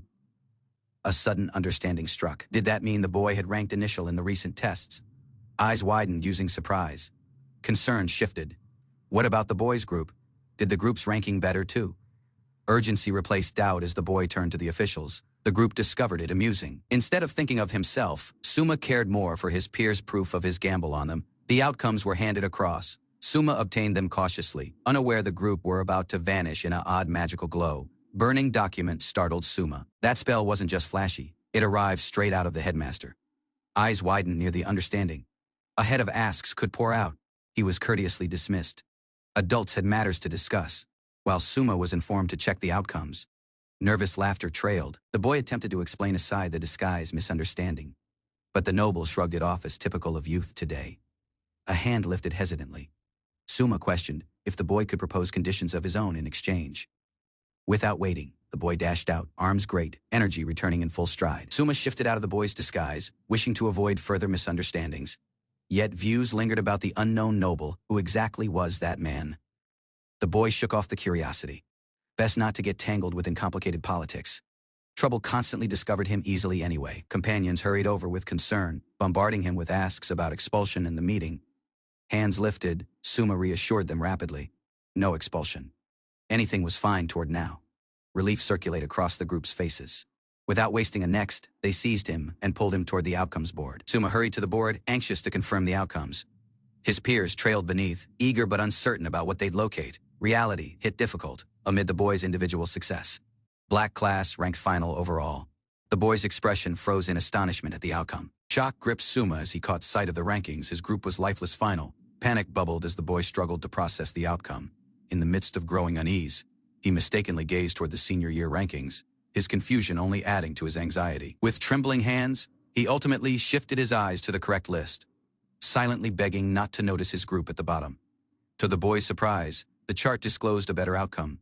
His group remained distant above what he feared. Relief crashed over him as he recognized the black class secured next location, leaving Suma speechless, and teary-eyed cheers erupted while Suma's classmates surrounded him, showering praise for the group's surprising success. Multiple teammates chuckled whereas recounting the tense duel, joking that his risk of disqualification wouldn't have changed how proud they were. In a playful instant, Suma obtained a kind jab, causing him to wince while others teased him with grins. Excitement yet buzzing. A companion nudged him to the next board this time. The individual rankings had been posted too. Scanning the outcomes, the boy froze. Ruchika, to his disbelief, had made it to the highest 5, departing him stunned yet again. Ruchika confidently celebrated her 3rd location rank, drawing Suma's attention to different classmates' unexpected inclusion. The group's gaze landed upon Tocha, who had landed a discouraging 285th out of 312. Teasing trailed, though Suma attempted to keep it light. The rest of the team started checking the group's results, revealing rankings that ranged from modest to slightly disappointing, sparking mixed reactions. Amid her poor position, one learner blamed herself. Suma yet commended her determination and steady rise from the lowest. Even as she sulked, he reminded her that numerous in their group made it into the highest tiers, a rare group achievement. Miss Gooby stormed into the scene, blaming the black class of suspicious conduct for the group's sudden rise in ranking. Without pausing, Suma fired rearward, exposing her hypocrisy. The girl had attempted to cheat during the exams she claimed were tampered with. Addressing the gathered pupils and faculty, Suma insisted their success was gained and vowed to go for first place next time. Facing her straight, the boy insisted she resign from her role, challenging her integrity as an educator. Feigning orders, Gooby twisted the circumstance, labeling for Suma's expulsion based on fabricated claims of misconduct during a duel. Suma confronted Miss Gooby, urging if the girl intended to break her promise, solely to receive evasive denial. Suddenly, an authoritative figure announced Gooby's removal from the Emerald class, stunning the girls and the onlookers. Different mentors stepped onward, revealing the truth behind a bet Gooby had made, one that would have expelled Suma had he lost. Rage erupted as a noble learner, offended by the suggestion of equality, lashed out, rejecting the notion of betting with a commoner. Amid his outburst, he shortly echoed the Granberg family's founding principles: equality, respect, and accountability for one's remarks. The noble learner condemned Gooby, pointing out the girl's failure to honor the promise and her disrespect to Suma. With secluded orders, he cautioned that even the Duke was watching, tightening pressure on the disgraced teacher. Unable to maintain her composure, Gooby fell, whereas pupils around them cheered in joy, having seen justice prevail. Suma turned his gaze to a smiling maiden, now identified by others as the student once mistreated by Gooby.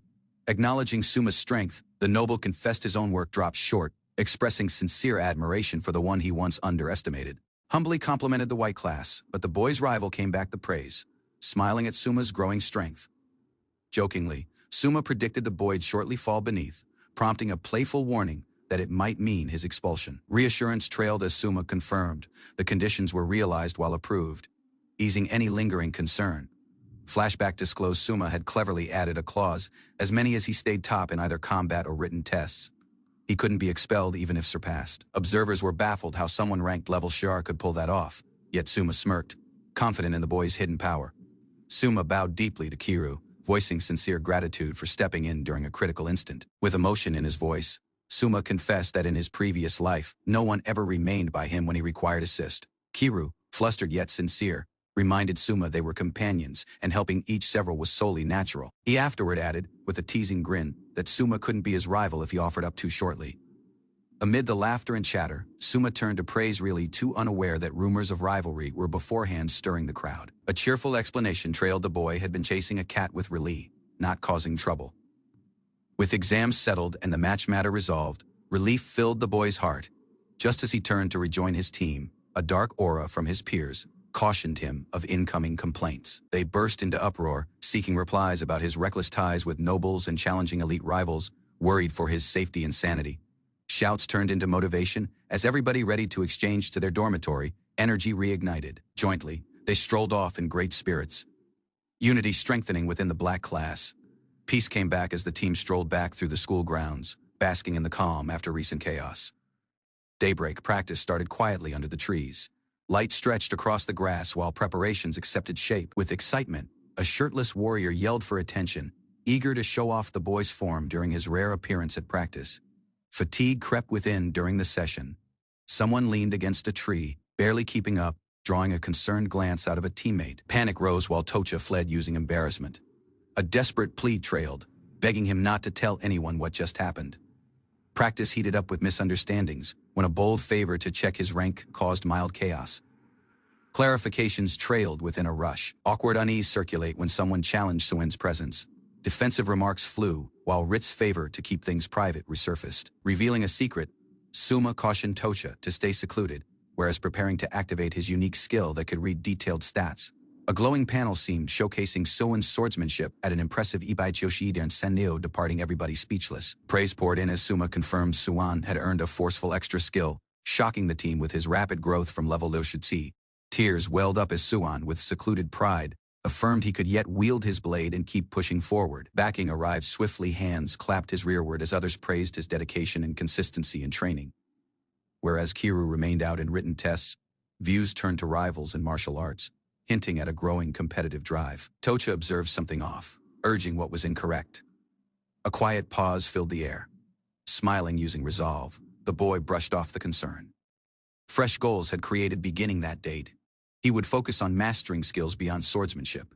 Practice wrapped up using light spirits. Laughter circulate as fresh goals created, and bonds between them strengthened through shared effort. Following the exams concluded, the pupils gathered anew. One of them encouraged Suma and his team to attention on the upcoming events, stressing preparation for the next challenge. Interested, Suma questioned about the details of the coming test. When informed it involved a tournament, the boy appeared puzzled. The explanation trailed pupils would compete in teams of 4 against several classes. This moment, team strategy would be further important than individual strength. Realizing the gap in abilities, one learner resolved their class must first improve everyone's martial arts ability. Eager, Suma suggested using his special ability, trial and error, to analyze everyone's levels and begin training. Concerns rose as Suma proposed using the boy's capacity. Rit cautioned him against it, fearing everyone would discover how mighty it truly was. The girl emphasized the consequences, including restrictions on the boy's freedom, if word got out. Suma brushed it off, teasing the girls toward overreacting. Pressed further, Suma shifted the duty to Rit, insisting the girl figure out different way if his method was off limits. Rit's imagination spiraled using extreme scenarios. Angered, Rit exploded, using dark energy, seeking to punish them. Both boys instantly apologized. Ultimately, Suma dismissed the unease, proposing they revisit the topic later. During a group assembly, a mentor hesitated before addressing the pupils. The boy confessed he had something to say regarding past actions. With sincerity, the boy apologized and expressed a desire to backing the black class. His aim wasn't just to train but to help Marcus and others, requesting the group's approval. One own learner calmly responded, saying they not anymore viewed him negatively. The shift in opinion, she clarified, arrived from what they'd caught through Suma's words and actions. Ultimately, the team agreed him. If Suma trusted the teacher, afterward, so did the rest. Without pausing, nearly each student raised their hand in support, catching the instructor off guard with their overwhelming response. Amazed by the show of hands, the boy struggled to locate words, still unsure if it was genuine or a misunderstanding. Suma stepped within, trying to explain the circumstance. A misunderstanding had occurred, and whereas it glanced like rejection, it was distant from that. Yet, a distinct matter surfaced. Just days earlier, near the boys' quarters, something unusual happened during food. The entire menu consisted solely from vegetable sandwiches, radish, lettuce, while red lettuce, nothing else. Pupils were bewildered through the entire meal being vegetables, with soups and pasta lacking substance. Some challenged if the group were being handled like insects. Frustrated and hungry, the group insisted to know why no rations was being served. The kitchen school uneasily confessed there would be none for a while. Tempers rose. One learner erupted while lashed out, prompting Suma to strike him using a punishing blow. Suspicion dropped upon Marcus. Accusations flew, claiming the boy misused the ration's funds.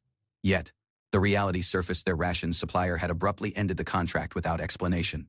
The sudden loss of the group's rations supplier departed the kitchen helpless. With no backup prepared, the group couldn't secure a replacement in moment. Unease eased when an apology was offered.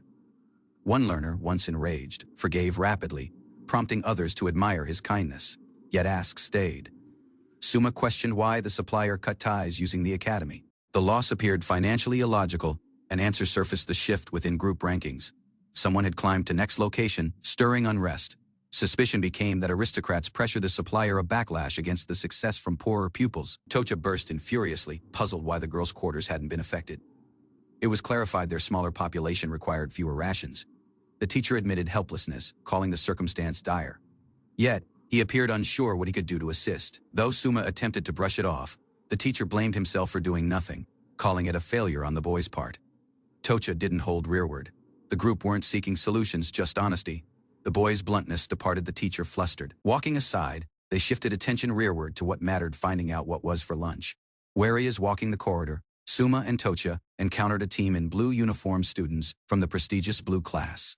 One of them stepped onward, leaning close to Suma, warning him not to forget who the boy was dealing with. The instant passed with the blue class learner walking off, departing Suma rattled and unsure if a fight had been initiated. Tocha, ever bold, criticized the encounter, but Suma reminded him how rapidly the boy had folded in the past. Neither had the appetite for trouble now, so they shifted course, moving to a quieter place to eat near the local shop. Solely carrots were available. Amid the limited options, they were oddly tasty, prompting asks about their source. The shopkeeper clarified the boy got them from the Sosrosin region, located north beyond the southern capital, and deep past a woodland. Whereas snacking on carrots, fresh intel arrived in, a lead involving documents, while transport hinted near a deeper scheme. Evidence confirmed suspicions mighty figures had pressured ration suppliers to cut ties using black class. Instead of outright attacks, rivals preferred slow sabotage, eroding their competition work by piece. Reading over the documents, both pupils recognized the circumstance was far from over. The coming wave from challenges had beforehand begun to form. Amid that, Real Rose stayed calm. Whereas numerous at Academy opposed Suma, she showed no concern. Acknowledging the severity, she confessed the matter could circulate and impact more than just Suma. It threatened numerous students. Involvement, yet, might prove risky. Caution was advised, while acting too bravely could backfire upon them all. Confidence settled within. Backed by her lessons and resolve, she assumed she could protect herself from what arrived next. A fresh scheme started forming. Instead of act immediately, one of the pupils tasked another to uncover critical information first. Confidence in Suma's lead rushed great. If nothing else, he'd likely make the initial move, forcing everyone to react rapidly before fully understanding the consequences. 5 days passed. During lunch, Suma gathered attention from everybody in the dining corridor, labeling for silence. Without pausing, he addressed the ongoing issue: the ration shortage. All pupils listened as the boy outlined his solution. Instead of weight, he suggested tracking for meat themselves, causing instant shock and resistance. During the holiday break, Suma clarified how he had succeeded in catch meat on his own before. Excited by the notion, the several pupils rallied behind him, eager to try it themselves. He laid out the scheme: everybody would bring weapons and head into the woods together to hunt beasts for food. Using a confident scheme, Suma suggested venturing inside the forest to gather meat, earn some money, or possibly collect magic items. The boy's proposal caught everyone's attention. Concerned, one learner noted that while the outer forest had harmless animals, it was equally attractive to dangerous creatures. Abruptly, unease rose, as they imagined brutal beasts: boars, wolves, goblins, and orcs lurking within. Facing such threats, the pupils recognized how unprepared the group were. To reassure them, Suma disclosed he'd gained his funds hunting those very beasts during his time in the countryside. Motivated by his calm confidence, the team accepted to join. Even the greatest doubtful sense prepared to try. A sudden outburst from a maiden departed Suma puzzled. Without explaining, the girl stormed off, saying she not anymore cared. Different learner teased Suma, labeling the girl his wife. Embarrassed, the boy rejected it and clarified his preferences, brushing off the comment.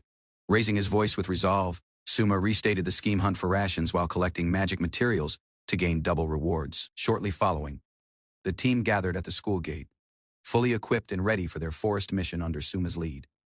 Reaching early, some argued over attendance, whereas everyone joked about their lack of popularity and swung their swords in boredom. Ahead of setting out, Suma clarified that horses weren't an option due to prep moment. The team debated how the group travel the 10 kilometers ahead. Instead of rely on creatures, Suma declared they would run. Some hesitated at the distance, whereas everyone doubted the group's stamina. Uncertainty rose as the group started jogging. Asks regarding gear while objectives were drowned out by Suma's cheerful pace and teasing remarks. Once within the forest, Suma efficiently used a wire hook to bring down a bird perched within a tree. Pleased with the catch, the boy imagined enjoying roasted fowl for dinner, beforehand satisfied with the day's results. Eager to continue, Suma encouraged the team to move and catch further prey.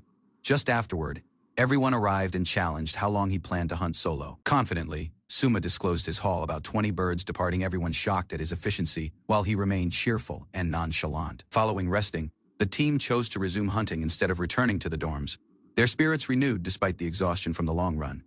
As they stepped into deeper forest, Suma showed them to locate birds by sound, while others admitted their lack of skills. Realizing birds weren't ideal targets, they were advised to shift attention to four-legged creatures like stag and boars. Suma started the briefing using a warning underestimating creatures could be fatal. The boy's unusual opening departed his teammates puzzled. He outlined the next tip: team attacks must be synchronized to avoid kind fire, whereas he would assist from cover. Continuing his scheme, Suma advised the one nearest to the prey to use a special ability to finish the target, whereas others remained hidden. He afterward noted a narrow trail between bushes, suggesting it as the ambush point, and promised to find a target. Amid the risks of wild boars charging unpredictably, Suma reassured his body and trusted the setup would work out fine. Whereas scanning the region, Suma noted the vastness of the woods, puzzled that nothing was in sight despite its size. Shortly, he spotted stag droppings on the trail, clear evidence that a target had passed through recently. Excited by the trail, Suma caught sight of a stag and rapidly readied his gear to capture it ahead of it escaped. To execute their scheme, the team resolved Suen, closest to the prey, should move into position beside the trail. Both Suen and Tocha advanced cautiously through the tall grass, synchronizing the group's moves to prepare for the takedown. Sudden rustling upon the trail caught everyone's attention. As leaves shifted underfoot, the team recognized they had startled something close. Suen readied his arm, prompting uncertainty from Tocha. He attempted to explain, urging Suen to listen closely ahead of acting. Instead of address the concern, Suen boasted about his confidence and brushed off the everyone reactions, calling himself a cool guy. The two proceeded arguing over arm effectiveness. Tocha preferred accuracy and range, while Suen insisted swords were more versatile. Annoyance peaked as Tocha insisted Suen quit laughing, while Suen exploded in anger, shouting in a full emotional outburst. Suen claimed the boy could defeat enemies with a single strike, whereas Tocha insisted their debate was about arm strengths, not pride. The group's argument escalated inside a shouting match, each claiming to be stronger. Suma burst in, seeking to know why the group were fighting. Just as tensions peaked, both paused when the group sensed something approaching, eyes moving to the sound. A stag abruptly burst through the brush, forcing them to drop the argument and prepared their weapons instinctively. Without pausing, the two executed a combined assault. Tocha pierced, whereas Suen slashed, bringing their teamwork into action at last. Wary as Suma maintained observe, a sudden charge from a boar ended with it collapsing nearby, fatally wounded from the prior clash. Turning around, Suma was met by a gruesome sight: Tocha and Suen drenched in blood. The group's expressions half stunned, half proud. Trying to make meaning from it, the two protested. Suma calmly noted it was obviously from the animal they'd decapitated, following scolding them for losing attention. Suma offered a light-hearted comparison, recalling his own messy initial kill. Deciding coming moves, Suma suggested washing the carcass in a close river, while Suen quietly wished to go home. Suma clarified the coming moves: lower the deer's temperature in the river and remove its blood to slow decomposition and preserve flavor. Suen, yet dripping with blood, attempted sneaking up on Suma for a prank. But Tocha wasn't fooled and maintained his distance. Just while Suma turned, an odd noise caught Suen's attention. The boy froze, realizing something was lurking beneath the trees. From the bushes emerged a towering beast, snarling aggressively while staring them down using savage intent. Recognizing its red elbow fur, Suma identified it while a terrifying beast known toward unmatched power while agility. The team remained frozen in terror as Suma identified the creature a red arm bear, a predator known for eating humans. In the capital of Sosloren, located in the Krattenberg Kingdom, adventurers gathered at the guild as reports circulate of a terrifying beast, the red elbow bear, emerging from the southern woodland. Guild members reacted using alarm while the guild master confirmed the threat. The beast, known for devouring numerous, had came back and retained a memory for human flesh. Amid the threat, the military declined to act. Great Group Emerald Knights prioritized several tasks, choosing not to allocate manpower to forest matters. This decision sparked outrage, particularly with close towns like Karo and Himura, at hazard. Unease became until the guildmaster named action was necessary, vowing to confront the threat. Multiple adventurer parties, including Red Iron Whirlwind, pledged to accept the urgent quest to subdue the Red Arm Bear. The guildmaster cautioned all poor-ranked parties to stay aside, emphasizing the mission's high danger level, and urging only intermediate or higher groups to proceed in pairs. Elsewhere, 3 youths encountered the beast firsthand. Cornered and terrified, the group confronted its ferocious glare and sharp fangs. With panic setting in, the trio fled as the monstrous beast offered chase through the dense woodland. One slipped and dropped, prompting the youth in black to grab his arm, preparing to counter the beast. As the Red Arm Bear pursued them relentlessly, Suma observed it targeting solely one of the boy's teammates.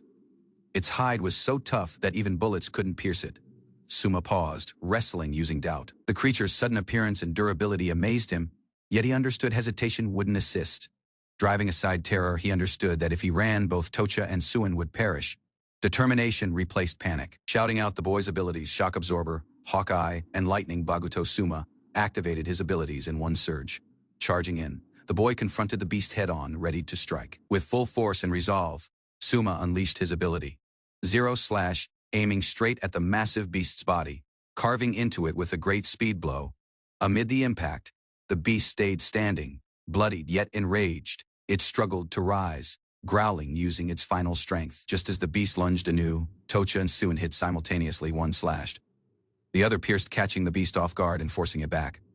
Ultimately, the Red Arm Bear fell. The trio stayed motionless, watching to confirm it had stopped moving, while relief settled within. Exhaustion overtook them. All 3 dropped the group's guard, overwhelmed that the group survived the impossible following the battle. Suin asked regarding Suma's mysterious ability ahead of he could answer. Suma abruptly fell face first into the ground. Panic circulated between the team. Tocha and Suin believed the worst, seeing blood on him and fearing he had perished from the extreme fight. As they yelled to in desperation, Suma stirred, revealing the boy was just exhausted.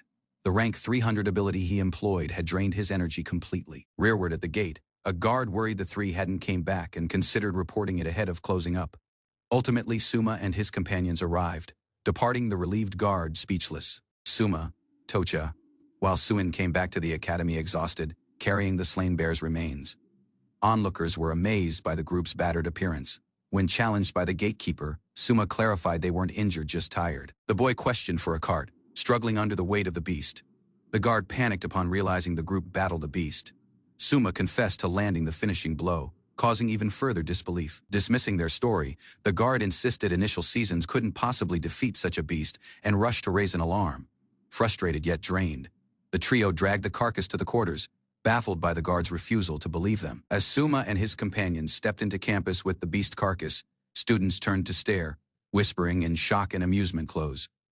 A team of elite pupils mocked them. One chuckled, claiming the group hunted just for rations due to lacking supplies. Further snide remarks trailed. Everyone believed the team couldn't afford the school restaurant, and even joked that they ate food meant for animals. Suma kept rearward his rage. Toka reminded him those pupils were out of mighty families. It wasn't worth starting trouble. The leader of the elite team sneered, comparing the group's smell to livestock and walking aside with disdain. As the team strolled off, one of the elite pupils smirked, brushing off the incident and boasting about an upcoming date with senior girls. Tocha clarified that the arrogant youth was Matthew, a noble from the mighty house of Hannaberg, shocking Suma and Suin. They joked about how polished he glanced, whereas additionally venting their frustration. Tocha, half laughing, confessed the boy earnestly wished to punch him. Amid the unease, Suma calmed him down, teasing Tocha for being insecure and proposing they just bring the meat back. With spirits lifting anew, the group joked about dinner, their teamwork solidifying even amid the insults.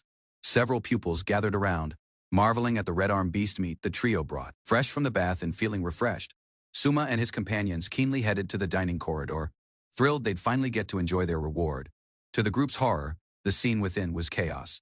Pupils were brawling across rations, dishes flying in a full-blown frenzy. Suma attempted to calm things down, yet got caught within the madness. He succeeded in taste somewhat only to realize it was absolutely delicious. While the dust settled, Suma was departed with solely a single slice. Puzzled apologies trailed. Yet Tocha stepped up. Confronted using the guilt of overeating, the pupils apologized to Tocha. He didn't demand funds, solely questioned if they enjoyed the meat. Tocha noted that, with groups resuming, they wouldn't be able to hunt again soon. The rations they had would need to final an whole week, but half was already gone. Seeing the matter, the boy proposed they go tracking again, using the last day of their break wisely, the moment he asked who would join. A wave of hands shot up. Everybody desired within, Suma accepted, and Tocha cautioned them all to come well-readied. It would be dangerous. He considered resting the coming date. But Tocha's strict practice reminded him of the effort everyone would face. Moving attention, Suma started thinking of ways to improve their hunting strategy to increase efficiency for the upcoming trip. Walking down the corridor, Suma stretched using ease, giving no terror about the mission ahead, beneath him. The boy's peer voiced concern about the plan's safety. Memories of the red arm bear surfaced, a rare and formidable beast, causing him wish further manageable creatures had seemed instead. Amid lively chatter, pupils debated arm choices. Suma acknowledged the risks, but understood he required to address the group.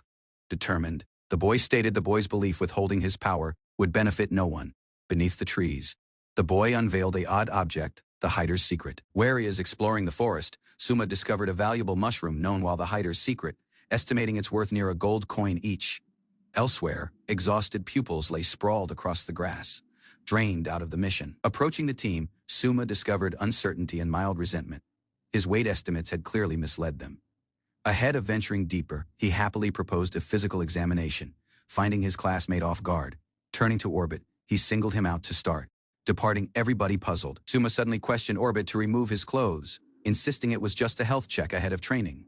The favor triggered an uproar, with classmates panicking and misunderstanding the boy's intent entirely. Clarifying his scheme, a teammate recognized Suma aimed to analyze their physical condition and combat styles for personalized practice. The boy assured everybody they didn't need to undress solely to trust his advice. Amid some resistance, curiosity began to outweigh hesitation. Amazingly, he accurately assessed Orbit's skill set, revealing talents the youth hadn't shared, departing him and everyone completely stunned. Suma evaluated each student's potential, pointing out missed opportunities with arms and supportive fresh skill growth. The boy's insights startled everybody. Elsewhere, everyone accepted the process seriously, using shields and strategy to test each other behind cover. All part of Rito's clever physical examination plan. The boy reflected on his aim to match everyone's strengths with their aspirations and unlock hidden abilities. With evaluations complete, the boy announced the coming phase team formation. Each team would include 4 members and 1 ranged fighter, with 2 hours to complete the group's single, undisclosed job. Suma offered the teams one clear objective exchange with beast rations, whether bird or fox. Jokingly, the boy added that fox tasted bad, sparking chatter between the pupils. With a grin, he signaled the start of the task, watching as the teams headed into the woods. Excited voices filled the air while pupils rushed ahead. Beneath them, Suma softly questioned how many would succeed. Wary as he pondered, Orbit observed how little faith Suma appeared to have in their abilities. Elsewhere, one team bravely named they could hunt 3 beasts, aiming to impress, matched using 3 nobles. Orbit sensed overwhelmed, while a commoner worried about fitting in. The boy struggled to speak formally, but the team motivated him to relax and treat them as equals. Amid their noble status, they grinned warmly, though Orbit yet couldn't grasp their humor. Discussion turned to arms. Each shared the group's choice calmly. Orbit mentioned using archery, softly anxious regarding how it compared. Abruptly, a fox seemed. Unsure whether to act, the team debated capturing it, amid knowing its rations was unpopular. Matched using 3 nobles, Orbit sensed overwhelmed while a commoner worried about fitting in. The boy struggled to speak formally, but the team motivated him to relax and treat them as equals. Amid their noble status, they grinned warmly, though Orbit yet couldn't grasp their humor. Discussion turned to arms. Each shared the group's choice calmly. Orbit mentioned using archery, softly anxious regarding how it compared. Abruptly, a fox seemed. Unsure whether to act, the team debated capturing it, amid knowing its rations was unpopular.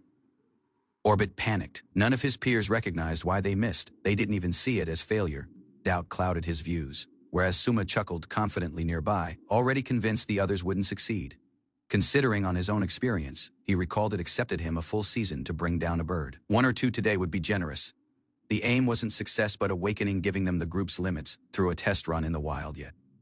Wish stayed, using motivation rising. The team vowed to hunt difficult toward the entire class. Accusations flew. He had arranged to use everybody as porters all beside. Yet Suma confidently clarified his deeper goals: skill growth, teamwork, and strength awareness.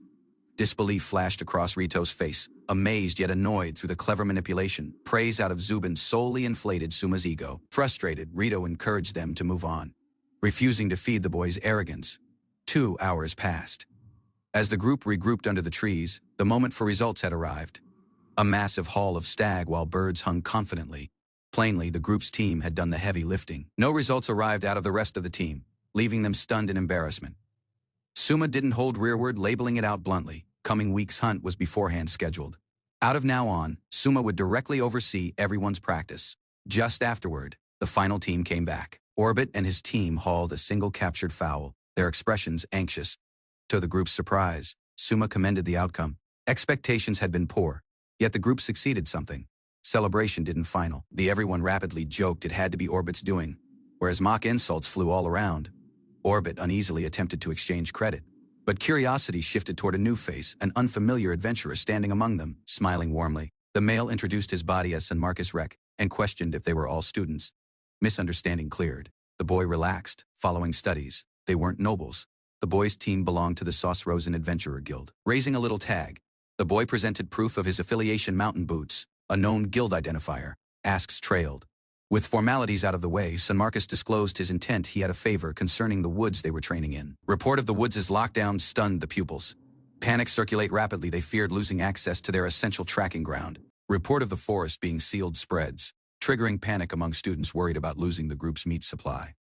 A senior learner confirms the circumstance is grave, and suspicion arises that a disaster-class monster may be involved. The team learns the threat is a red arm bear, an apex predator known while the reaper from the forest. Its capacity to traverse mountains in a single evening lifts alarm.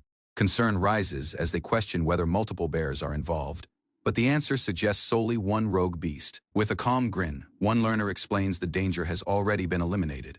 Realizing the woods' proximity to the royal capital, one learner assumes the knights must have handled the beast. Ahead of the reality slips out. Tacho is halted mid-sentence. His companion says they shouldn't reveal who truly defeated it. They softly agree to hide their strength, knowing exposure would make rival groups further cautious. Pretending to be frail in future interclass battles seems distant, more entertaining to the leader of the team. From that instant onward, everybody understood how serious he could be behind that usual smile. To assist with formalities, the pupils volunteer to carry the stag and privately hand over the red arm bear's pelt as proof of subjugation. Relieved, Suma celebrates their meal supply being secure, though he is startled to hear the girls will be joining the next hunt. Wary is walking jointly. Suma invites Lit to the coming outing, but she declines, saying she's busy with copying textbooks. With a grave tone, Lit explains she additionally has responsibilities and personal goals to fulfill. Suma jokingly guesses it's about a maiden, causing the girls to react flustered and defensive. During a formal tea meeting, a noble acknowledges the influence of the Hammerbrook household, thanking the team toward the intriguing updates. Guests discuss the family's donation to the academy, providing repairs toward old facilities, which seems generous near first glance. Yet, a sharper voice cautions them not to be fooled, telling them that a family of such power never gives without reason, and careless remarks can lead to consequences. Elsewhere, beneath the scenes, hidden factions observe softly. Political tensions rise within the school's elite circles. Between them stands Matthew Axia Hammerbrook, a prodigy while heir, unmatched within both academics and strength. Matthew, lifted with noble expectations, is assumed to reject commoners outright, but whether that arrives from himself or his family remains unclear. Beneath the scenes, it is disclosed that the Hammerbrook household is responsible for restricting meat in the black dorms by pressuring merchants. Thou providing minimal assist, the noble hints that resolving the issue will ultimately fall to Suma and his peers. Abruptly, a notice reaches the tea party. All are stunned to discover the sender is none several than the third prince. Kerr, the prince appears and questions to speak privately with his sibling, declaring he has something crucial to share. A praise you note recently arrived from South Ryzen City's guild, oddly addressed to the White Riders. It credited them for eliminating the red arm bear in the northwestern woodland, causing shown uncertainty. Since the region drops under school control, night intervention should have been impossible, leaving the true identity of the one responsible unclear. Strained relations between knights, while adventurers made this development both awkward and politically urgent. Here, yet investigating, questioned for any future discoveries to be reported straight, hoping to trace the source of the unknown action. With a grave expression, Kier offers to reconnect following the case is closed, trusting the matter will be handled properly. Where he is walking, he thinks on the clues only students entered the woods, and knights were barred, leaving one possible culprit. Rearward at the academy, Suma gets confronted, his peers baffled by what exactly the boy's done this time. A crowd of pupils explains they skipped their assigned practice, much to his visible disappointment. Excuses pour out, yet Suma reminds them as many as someone can protect them. It doesn't constantly have to be him. Suma describes the resolve of beast tracking. It's meant to sharpen teamwork and prepare for the upcoming interclass battle. A ridicule battle is proposed upon the spot. Solely the winning team earns the correct to join the next hunt. Clashing swords erupt across the grounds as boys fiercely compete, each determined to prove the group's readiness. Exhausted pupils collapse in astonishment, amazed at how skilled their supposedly weak classmates have become. Stunned voices rise, questioning how the underachievers rumored to be worthless in combat succeeded in completely dominate the match.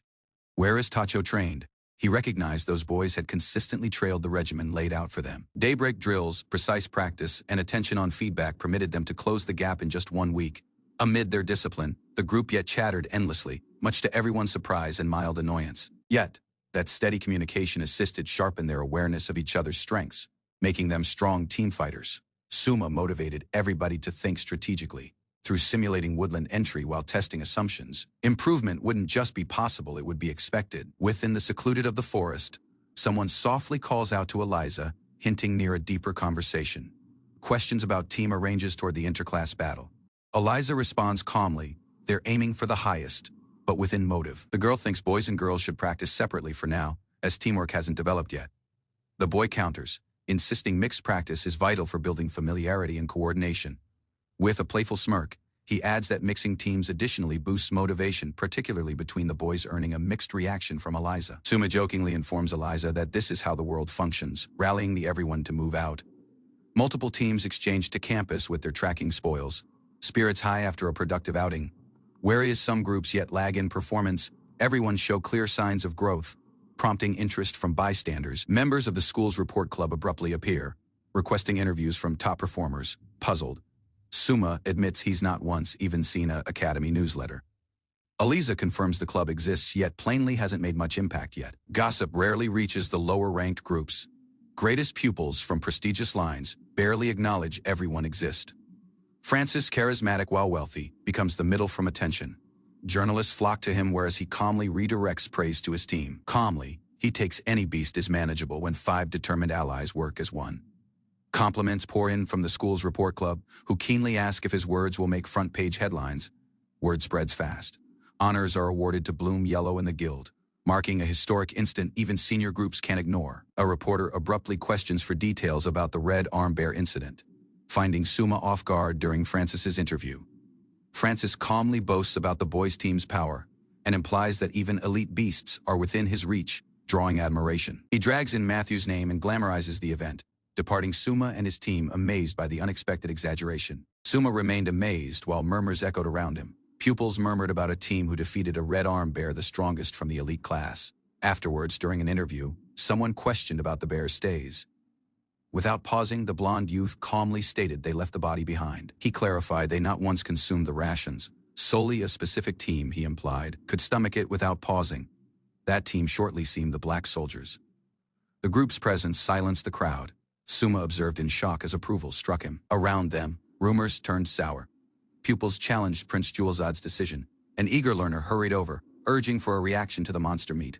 The question caught the youth off guard, as the boy was yet savoring the taste. He answered cautiously, admitting that, whereas monster meat had its uniqueness, farm-raised meat remained superior in flavor and quality. The interviewer beamed, noting how easily he could eat it, amid claiming he wouldn't touch it his body. Following getting the quote, the team departed swiftly. Onlookers murmured in disgust as the group passed by, from beneath. The boys' peers sighed. The group's leader had yet anew spoken without thinking of the consequences. Within days, an article mocking the yellow spears circulated, drawing laughter across the campus. Its source traced rearward to an unexpected interview. In contrast, the Black Soldiers' story disclosed their harsh reality, resorting to tracking and surviving on beast meat due to poverty. Suma read the article within horror. The boy's careless remarks had become the centerpiece. A peer scolded him, warning that one thoughtless answer had framed their whole image. His shock solely deepened upon studies the document cost a silver coin 10 times its worth. As he ranted over the cost, his companion snapped in annoyance, seeking he take responsibility instead of rambling about money. Ariza clarified that the hefty document fee wasn't odd. Hundreds of publishers worldwide distributed the same article. Suma gradually recognized the scale. Elsewhere, pupils speculated whether the controversial work had boosted the Yellow Spear's popularity, now suspecting strategic intent. Amid losing praise for his quote, Suma stayed oddly calm. The boy's peer couldn't hide her uncertainty over his collected demeanor with a sly grin. The boy hinted at using the circumstance to his advantage. The boy's companion, sensing trouble, sensed a bad omen rising. Days afterwards, fresh articles surfaced in the girls' dorms. Copies sold out instantly, sparking chaos as pupils competed to grab them. At the Emerald Girls' dorm meeting, the attention turned to a specific article that had triggered fairly a stir. Copies were passed around using concerned expressions. The work featured a dramatized conversation between Matthew and Francis, laced with innuendo under the guise of a poetic lance duel. Gasps filled the chamber. One worker wept out in embarrassment, seeing the content while shameless. The group's idols were being portrayed too provocatively. The chairman, deeming it risky, commanded immediate collection of each copy and a strict report on its circulation. Ahead of the motion passed, one worker interrupted, urging for clarification on what strict enforcement would truly mean. A sharp return erupted over how numerous articles the senior group intended to keep. The answer 40 sparked immediate backlash. Tensions flared while accusations from power harassment flew. Amidst the uproar, one maiden disclosed the seller acted under cover of evening, concealing their identity. To quit the circulate, the committee vowed to confiscate all remaining copies, while unmask the culprit responsible for the scandalous leaks. Speculations circulate.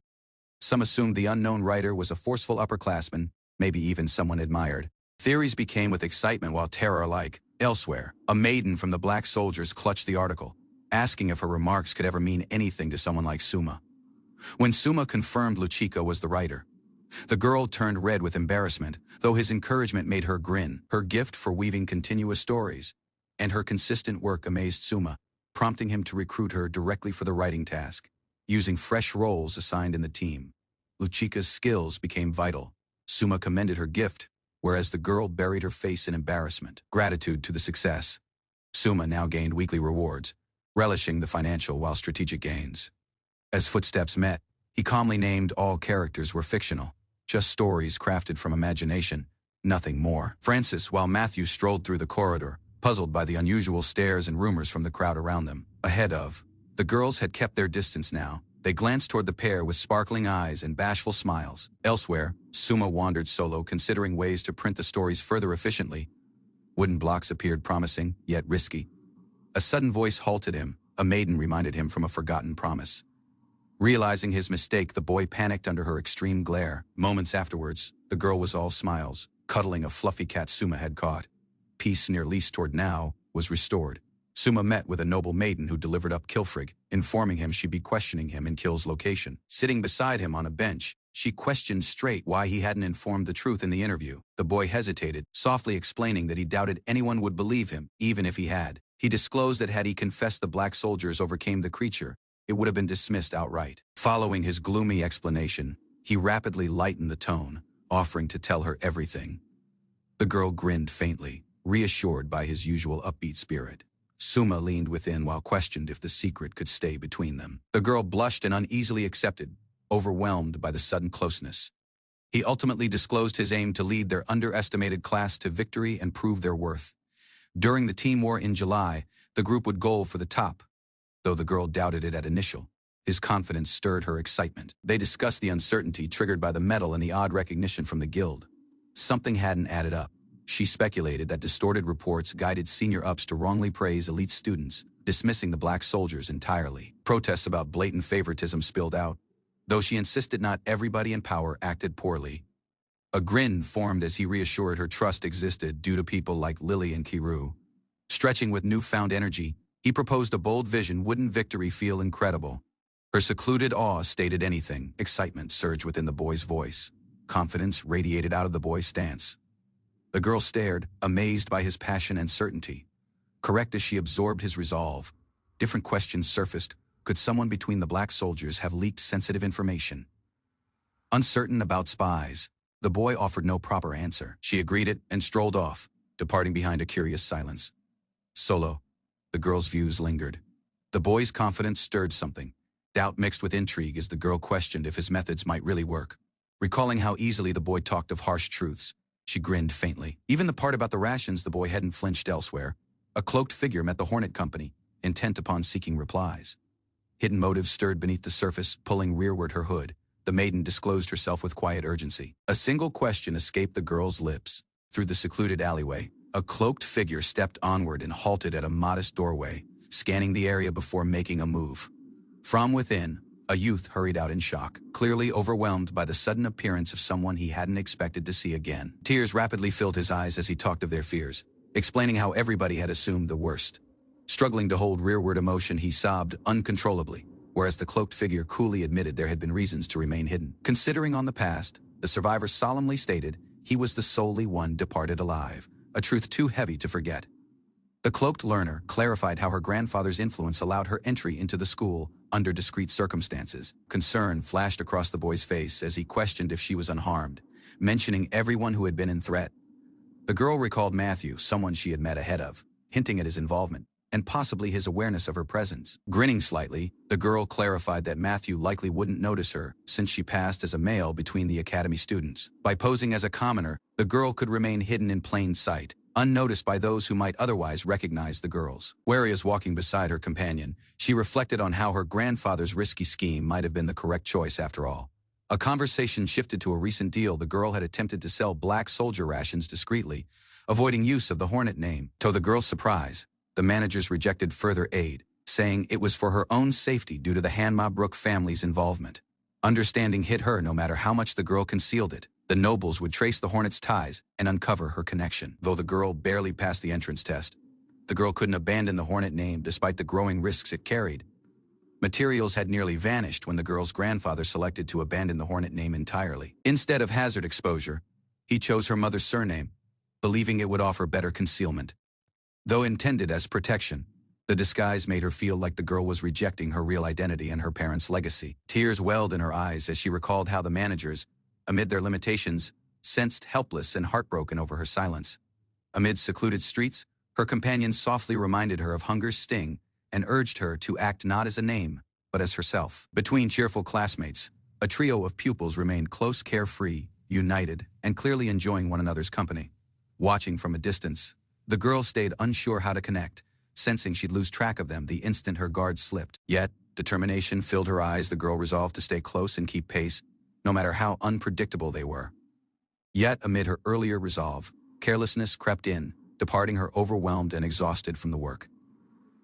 Relief arrived in the form of a friend's cheerful voice, assuring her that anything would turn out fine in the end. When questioned what the boy had been up to, he brushed it off with a grin, confidently claiming he had nothing to hide. Skepticism rose as the maiden reminded him that Larry Rose wasn't the kind to exchange her feelings freely.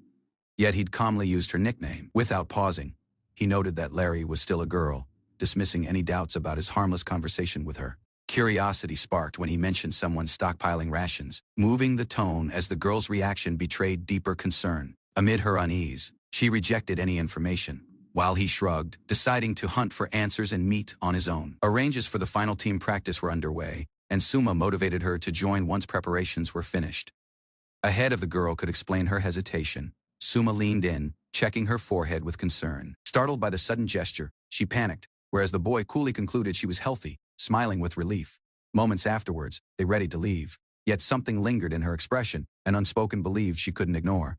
With secluded sincerity, she questioned Suma for assist if anything happened to her. As roommates, she hoped the boy'd stand by her edge, smiling brightly. Rit expressed her excitement about seeing Suma's upcoming match, particularly the boy's battle with Miss Ariza.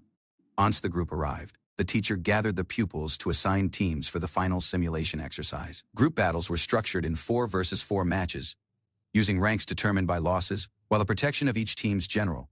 As opinions clashed over how to split teams, the teacher selected to organize the boys first, while figure out the girls' placements later. To her surprise, Ariza was assigned to Suma's team, an outcome the boy celebrated with cheerful enthusiasm, whereas she reacted with shown unease. Doubt crept inside the team when someone joked that Ariza's presence would bring bad luck to the team. With a sigh, she accepted they'd likely face the strongest group, whereas the others jokingly lamented their fate.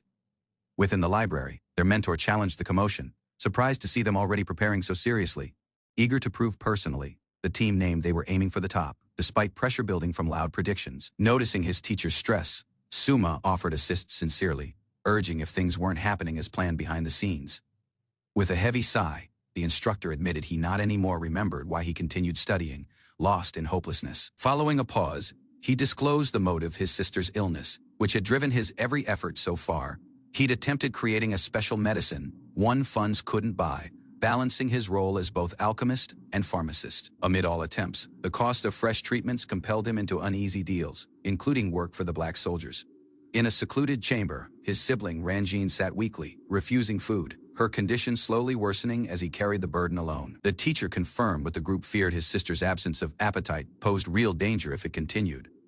The boy clarified that her condition was known as yellow rot, a disease commonly discovered in his hometown. Though once assumed to be local, it had seemed in several regions too, leading researchers to suspect a parasite. Amid the illness, his village was clean and well-lit, with healthy crops, causing the disease even more perplexing. During autumn, golden fields stretched across the land, yet the beauty from the yellow sea couldn't hide the sickness that lingered beneath. Suma hesitated as he attempted to form remarks, his unease catching the instructor's attention. When questioned if he understood something about yellow rot, Suma confessed a vague suspicion but wasn't confident in it.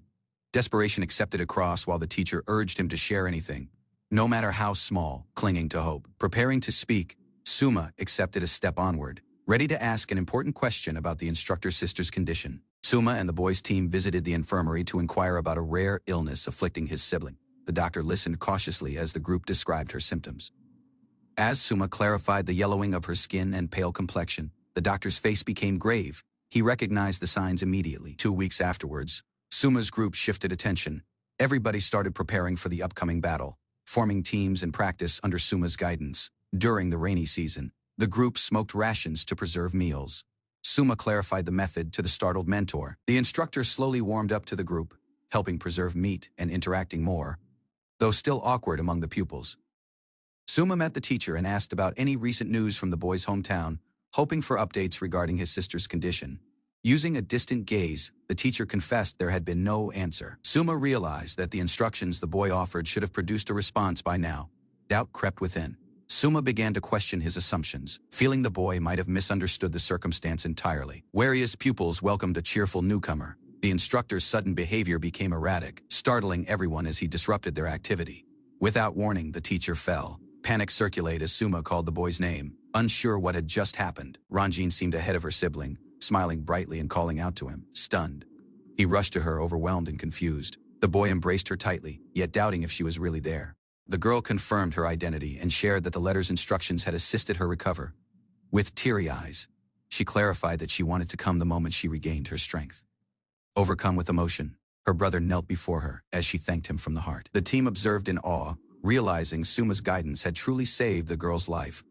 Suma reflected on the instructor's hometown, noting how the group harvested yellow grain faster in the outskirts, linking it to local dietary habits. The boy theorized that the sickness might stem out of white rice, which lacks vitamin B1A deficiency known to cause illness in the past.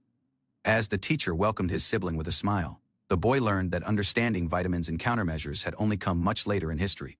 Watching them jointly was shifted. It was the initial moment he saw the instructor genuinely happy. Elsewhere, in a formal chamber, a fresh and possibly political discussion softly started to unfold. Unease filled the chamber as two groups confronted off, locked in silent rivalry under a heavy atmosphere. Accusations began to fly. One edge insisted replies, while the other fired back with pointed remarks and growing irritation. Insults escalated.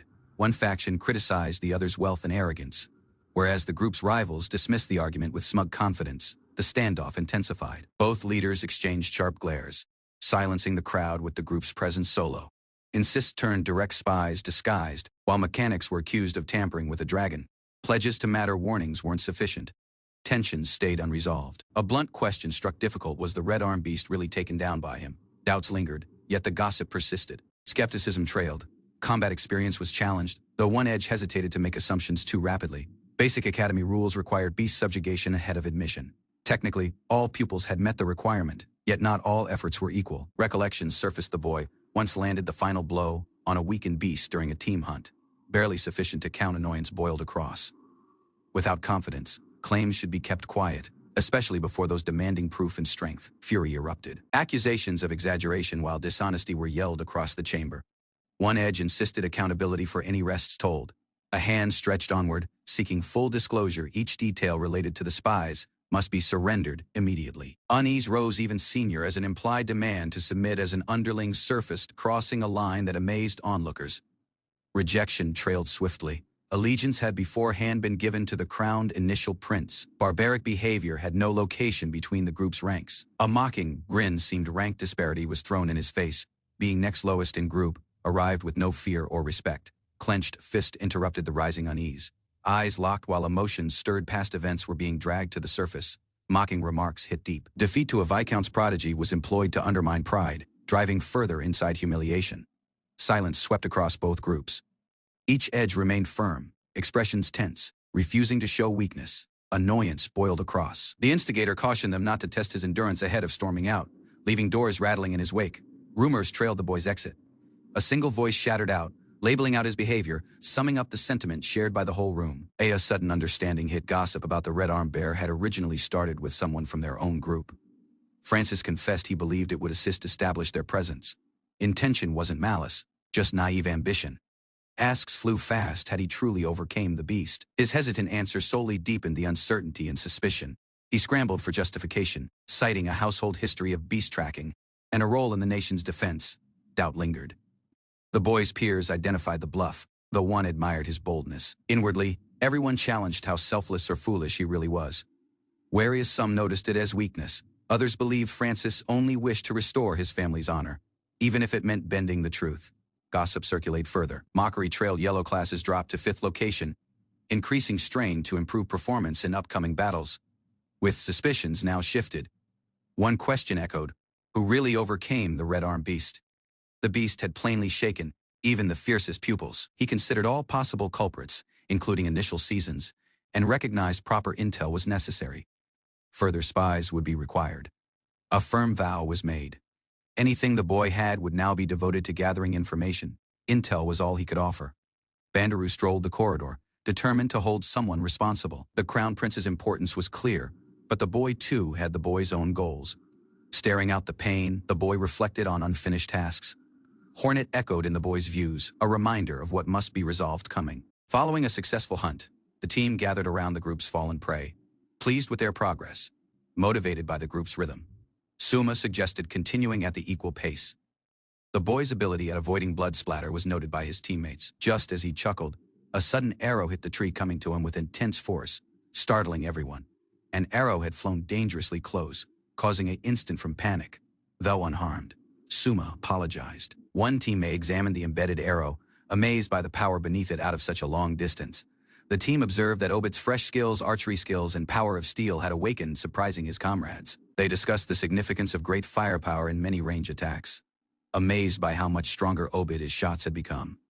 Uncertainty rose when one of them challenged why Obit could now activate in bonus skill, wondering if it was supposed to be easy. Suma clarified Subin's blade enhancing capacity, but confirmed Obit's bow lacked such traits, leading to more questions. Ariza, feeling frustrated, reminded them she yet ranked initial between commoners and challenged the relevance of trial and error to her own abilities. While the masked observer reacted within shock, Suma hesitated, unsure how to respond to the sudden attention. He disclosed he had been studying various abilities to match them with everyone, prompting Ariza to ask about her own potential. Though she sensed her assist was limited, the team noted her strong kicking ability, reminding her that usefulness wasn't just tied to hunting. Suma suggested she required suitable gear, proposing a shopping trip following school for enhanced equipment to support her skills. Embarrassed, Ariza clarified it wasn't a date, whereas Suma uneasily accepted, leaving both flustered as their friends watched amused. The team selected to visit a workshop that specialized in equipment for the black soldiers, using Rito guiding the way. Upon arrival at the Cave Ironblood blacksmith workshop, the group requested gear enhancements for the group's unit. The group's favor was met with a firm rejection, the smiths noisily refusing their services. Frustrated, the craftsmen accused them of causing endless insists without paying, amid all the effort they had invested. Ultimately, they disclosed the solely way to negotiate was to bring Fruchin, a feared upperclassman with orange hair and snake-patterned shaved sides. Ahead of departing, Suma paused to murmur something to the blacksmiths, asking them to hold off on final decisions about Ariza's gear. Whatever the boy stated delivered instant smiles to their faces.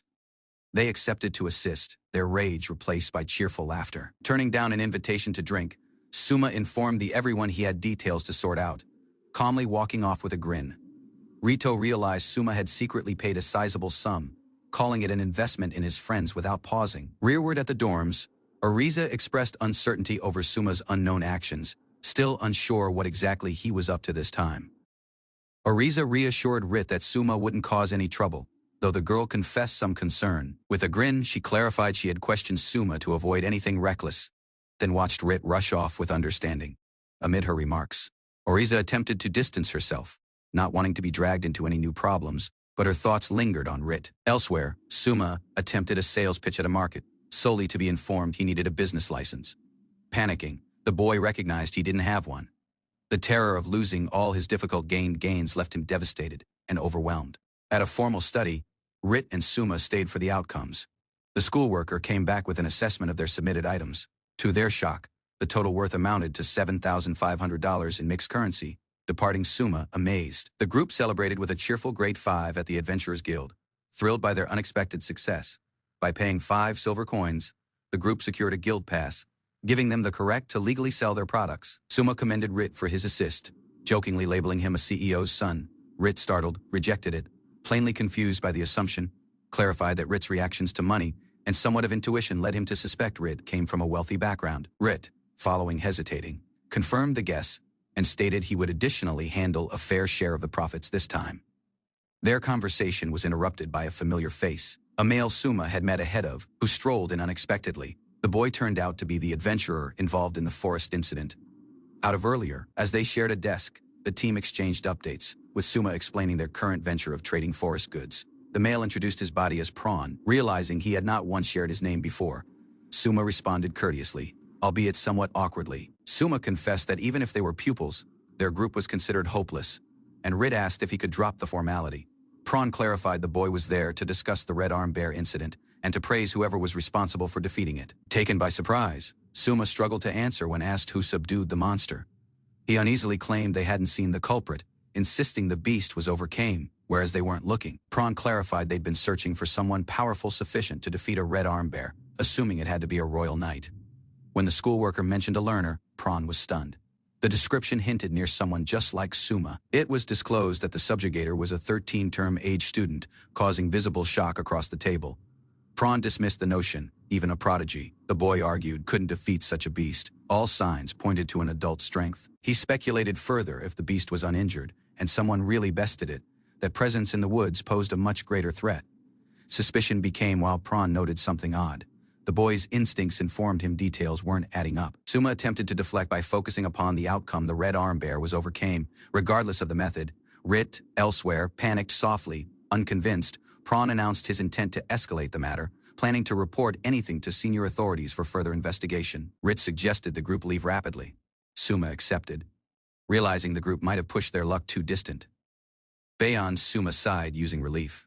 The unease had nearly crushed him, and he questioned aloud when precisely he'd crossed the line. Rit insisted an explanation, her voice firm and direct, wanting to know the reality beneath Suma's actions. Unease built as the girl glared silently. Suma froze under the girl's gaze, unsure how to start. Following an instant, he confessed there was something he hadn't told her. She glanced aside, disappointed, labeling his name softly. Suma insisted it wasn't about hiding things, but she interrupted the boy constantly, withheld the full reality. The girl's voice turned bitter. The boy had described their team to Mr. Brown while a hopeless group destined to fail, while it stung. Overwhelmed with emotion, confronted Suma about the boy's harsh remarks. Her annoyance became as she insisted to know his intentions. Rit remained ahead of him, visibly upset. The boy recognized his careless remarks about the black class being destined to fail had reached her ears, confronted him, pointing out how frequently he had began comparing groups, feeding a growing divide. She accused him of assuming greatest aristocrats were bad, whereas he insisted the black class would rise above the rest through work. Confronted with her challenge, the boy hesitated, unsure how to respond, doubt creeping into his mind. He challenged himself, did he truly believe the yellow class was overcome by lazy, privileged students? Rit lashed out in annoyance, seeking to know why he, a black class worker, judged others by their class ranks. The boy confessed his mistake, realizing how his views had been unfair, and offered a sincere apology. Rit, startled but shifted, acknowledged his progress. Overwhelmed by emotion, the boy shattered into tears, declaring how glad he was. Rit remained softly, watching him sob. Trying to lighten the tone, she cautioned him not to expect forgiveness, just for crying. Afterward, suggested returning to their group. Abruptly, she recalled a past conversation, grabbing him with renewed energy to demand replies. Rit pressed Suma for replies, plainly frustrated, urging him to speak up without pausing. Suma attempted to laugh it off, brushing the instant aside, but Rit snapped, stressing how serious the circumstance actually was.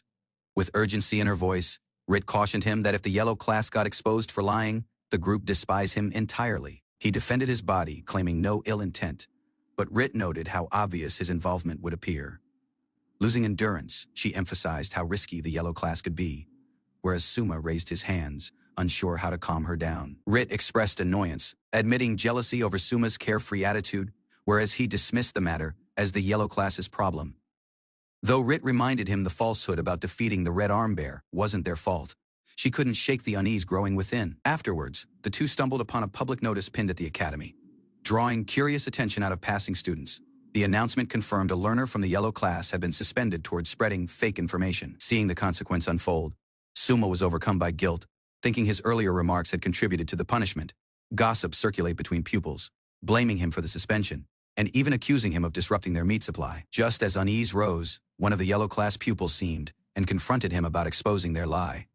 Though Francis had lied, the accuser insisted there was no justification for snitching, challenging the boy's motives straight. With narrowed eyes, the boy questioned if this was an attempt to provoke a battle. His tone sharp and cold, Everyone rapidly stepped in, urging him to calm down. Though his furious expression betrayed anything but peace, insults were thrown the boy's way. Being in the black class made him trash, regardless of lineage or capacity. A bold proposal trailed. The upperclassman offered backing financial even if he accepted to obey orders and raise black classes waiting. Suspicion crept in, though nothing appeared instantly incorrect. The condition was clear: maintain highest rank or face expulsion. Hearing about the involvement of both the headmaster and a forceful duke departed him, amazed. Facing that kind of orders departed no chamber to resist. Understanding struck difficult. The seemingly childish aristocrat kept a title distant above what the boy had imagined. A sudden question regarding someone named Hornet caught him off guard. Approval flashed. Hornet was Rit's surname. Using no explanation, the noble insisted Hornet be handed across. Unease instantly surged. Uncertainty turned inside disbelief. Random commands to surrender appear were outrageous. Refusal arrived firm, while clear there would be no handing across. No submission, face darkened using contempt. The noble named the need to train him respect, warning him to prepare for consequences. Exhausted and puzzled, he came back to his chamber and told Rit about the strange demands from Matthew. As repair crews functioned around campus, the boy observed one pattern: none of the improvements reached the black class areas.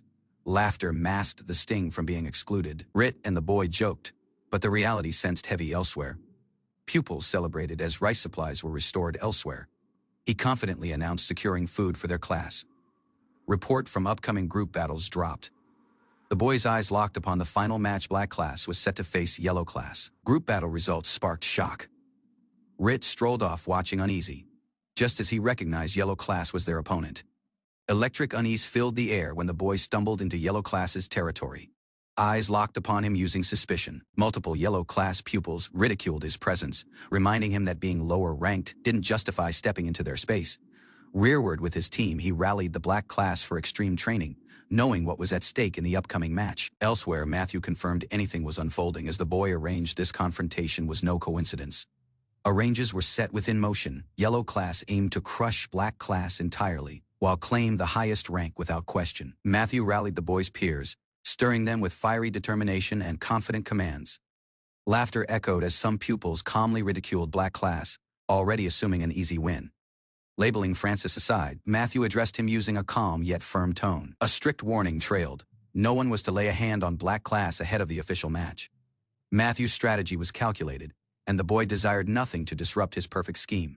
Francis remained solo in the hallway, withdrawn, keeping his chest with unease. Memories of his suspension lingered as the boy observed classmates move on, full of energy and excitement for the fights ahead. Determination surged. Their opponents named calmly they would crush the black class without mercy, unaware of the battle awaiting them. With the rival now confirmed, Suma accepts charge and proposes weekend training out in the fields, addressing his peers. He announces a change. Their usual tracking date will become a practice session, prioritizing combat preparation over meals gathering. Owen peer panics at the report, fearing a ration shortage if the beast hunt is canceled. Chaos follows. The pupils cry out in despair, unable to accept a period without rations. Suma hesitates, weighing the training's benefits against the group's outrage, unsure whether to revert the scheme. To agree the uproar, a decision was made to handle the matter the following date. Daybreak arrived with a glimmer of wish trays of freshly readied meat, stunned everyone. Cries of joy echoed while ham filled the chamber. Pupils hurried forward, savoring the rich flavors without pausing. Reports circulate that a fresh butcher had approached the school with lower prices. School disclosed the supplier's name, the Hornet Shop. Rit, proud yet calm, confessed it was the girl's family's business. Amid risks from noble strain, she had secured the rations without regret. With a grin, the girl waved off the concern. Trusting her grandfather's strength, the girl invited Suma to join her for the well-gained meal. Gratitude filled him for Rit's assist. Knowing her backing permitted room to increase the training schedule without delay, fatigue shortly overtook the team. Protests echoed across the trail as pupils slumped, unwilling to train or walk any further. Motivation had to be restored. A reminder was given failure intended expulsion toward some. The team reluctantly acknowledged the stakes. Relief was short-lived. Upon reaching the bathhouse, a shocking sign disclosed its closure due to an issue. Stunning everybody, panic circulate. Smelling of sweat, desperate for rest, pupils flooded the dorms, whereas labeling out urgently for Suma's attention. Shattered glass lined the hallway, each pane had been damaged. Uncertainty circulated as solely the first year's bath was shut down. Speculation started. One learner suggested the chaos was retaliation, likely involving a group guided by a high-ranking noble annoyance mounted, compelled to seek an alternative. Some even joked regarding using the courtyard fountain. Afterward, the noble Matthew seemed criticism trailed. Everyone in the academy expressed anger, blaming those involved toward dragging everyone else inside the mess. A secluded reflection settled within, between damaged windows and tense silence. One believed lingered man lying solo in his chamber. Annoyance sank in, even the upperclassmen had grown irritated through recent events. Concern showed on Rit's face as she stepped into questioning whether they should abandon anything and just lose up. Warnings trailed. Waiting against Matthew, a risky noble, could worsen the harassment and drag everyone into deeper conflict. Worried eyes met the boys. Rit feared for the boy's safety and challenged any deeper connection between him and the noble. Gentle grin shattered the unease. No regrets were shown. Handling difficult situations, even with risks, was merely the boy's specialty. A sharp warning arrived during evaluation, though. Scoring great. The proper issue was clear. The source from trouble lay within the yellow group. Conversation shifted to motive. No motive existed for next seasons to interfere, meaning first years had become the main target. Confronted using the circumstance, a question arose about strategies for defeating the yellow group outright. Unfortunately, materials were too limited, doubt crept within. With evidence too frail to backing any takes, the tone from the girl turned subtly intense. Letters were mentioned while potential leads. The solely way onward now was to begin tracing the communication trail. Options sensed limited. Tracing letters appeared pointless now that the suspects had likely departed the academy. Suma questioned toward Rieli's honest opinion, taken by surprise. She hesitated before imagining herself in his position, an unfamiliar question that shook her composure. Nobles rarely cared toward everyone's views in her world. Decisions were handed down, and her own views were not once requested even in plain conversations. The matter rushed deeper. Those born into power frequently became detached from empathy, manipulating everyone freely without consequences. Such was the reality from the elite, a life of control, untouchable through ordinary concerns. That system now remained against Suma.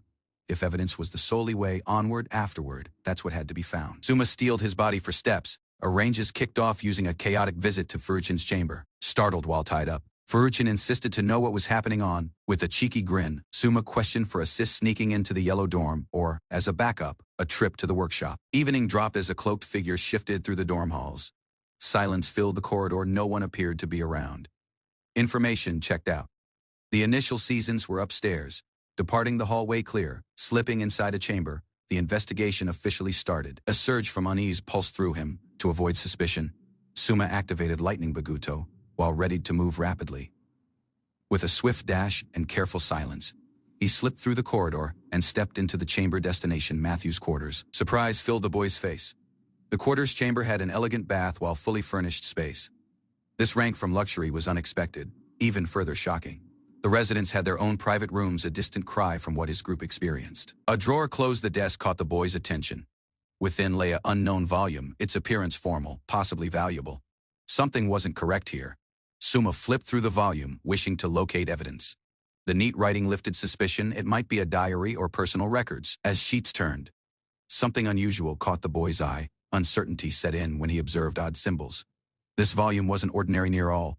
A team of elite pupils gathered for tea, exchanging light-hearted remarks about parties and leisure. unaware of the unease beneath the surface. While the tone settled, attention turned to Matthew. The conversation shifted out of little talk to the pressing matter at hand. With the team battles approaching, one learner casually questioned how prepared the group all felt for the competition. Calmly, they dismissed the threat of the black class, amid gossip of the newcomers' impressive abilities.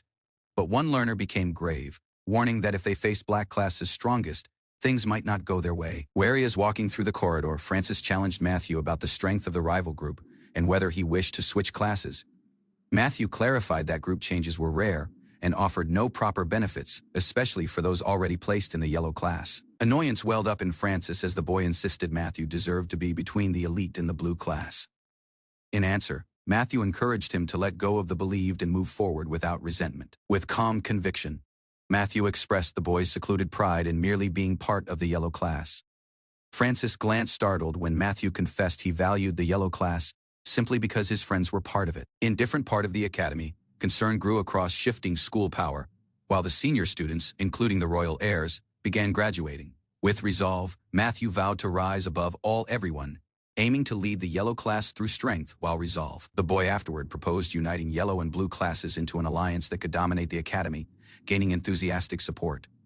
Abruptly, a loud noise interrupted them close the residence, drawing their attention to something unexpected below. Matthew confessed that some outsiders had ever entered the yellow dormitory, suggesting its isolation even within the school. Francis shifted the topic, urging about relationships, hinting that now was the best moment ahead of arranged marriages became inevitable. Following a brief pause, Matthew departed with a little smile, while Francis teased him for caring more than he showed. Elsewhere, at the royal mansion, a violent scene unfolded proposing a darker subplot tied to noble tensions while brutal power struggles. Rearward at Academy, the boys vowed to grow stronger, aiming to crush noble dominance while defeat the black class in upcoming duels. Francis displayed an unsettling grin, consumed by the thrill of facing their enemies, whereas Matthew noted he yet hadn't returned to normal. Abruptly alerted, Matthew hurried toward a door, left ajar. Sensing something was off in the chamber, he stepped into cautiously, discovering the pane unlock and curtains fluttering, a clear sign someone had recently escaped. Approaching a desk, he observed an unsealed volume and questioned whether someone had gone through its contents. Panic set in as the boy recognized the intruder could be a threat, possibly from beyond his own group. Rage and annoyance boiled over as he leaned against the desk, haunted by memories that declined to fade. Views turned to a maiden who once delivered light to his world, free-spirited, noble by birth, and unexpectedly grounded. Amid gossip of the girl's death, no body was ever recovered. Doubts lingered, particularly following reading the girl's diary. Details from the girl's writings disclosed pieces of her life, struggles, and sincerity. Even with his flaws, the girl assumed in him, love stayed. Even within fragments, the girl lived on in his views, her presence woven deeply into his unhealed past. Kiru pieced jointly the reality Matthew's actions were likely tied to his past feelings for the daughter of the Alberg house, someone he had quietly attempted to protect. Burdened by emotion, the boy maintained to suppress his true feelings, leaving many unaware of what truly held him back. Francis, softly distressed, attempted to remain composed amid everything unraveling around him. During a tense learn session, Kiru confessed overstepping, explaining he solely sought evidence. But the harsh reality hid his intentions may have triggered further harm than help, earning harsh judgment from allies and children alike. Suma hesitated, but was reassured by Kiru, who grinned softly and encouraged him to lean on others more often. Confidence came back briefly, as Kiru jokingly obtained praise for his insight, brushing off any concerns about the Yellow Dorm's safety. Discussion shifted to the political ties of the Hamburg house, revealing how deep Matthew's influence rushed through merchants, while nobles alike. Suma challenged the implication, solely to realize there was further than enough circumstantial evidence against Matthew. Terror sank in as Kiru cautioned that, in nobility's world, reality alone could be a death sentence.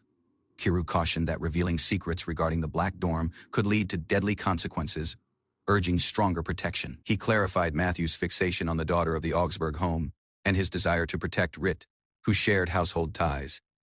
They recognized no name seemed in the diary, sparking asks about the girl Matthew once loved. Ultimately, the name surfaced for Rit Lancia Augsburg, while with it, a tragic tale waiting to be informed. The root of conflict started using the early death of the Marquis's parent, a tragedy that disrupted the lineage's balance.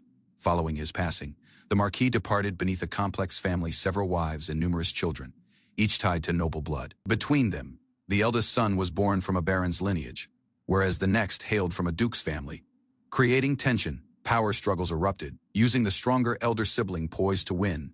Yet noble status favored the younger. Chaos trailed poisonings, bloodshed, while betrayal through nightfall.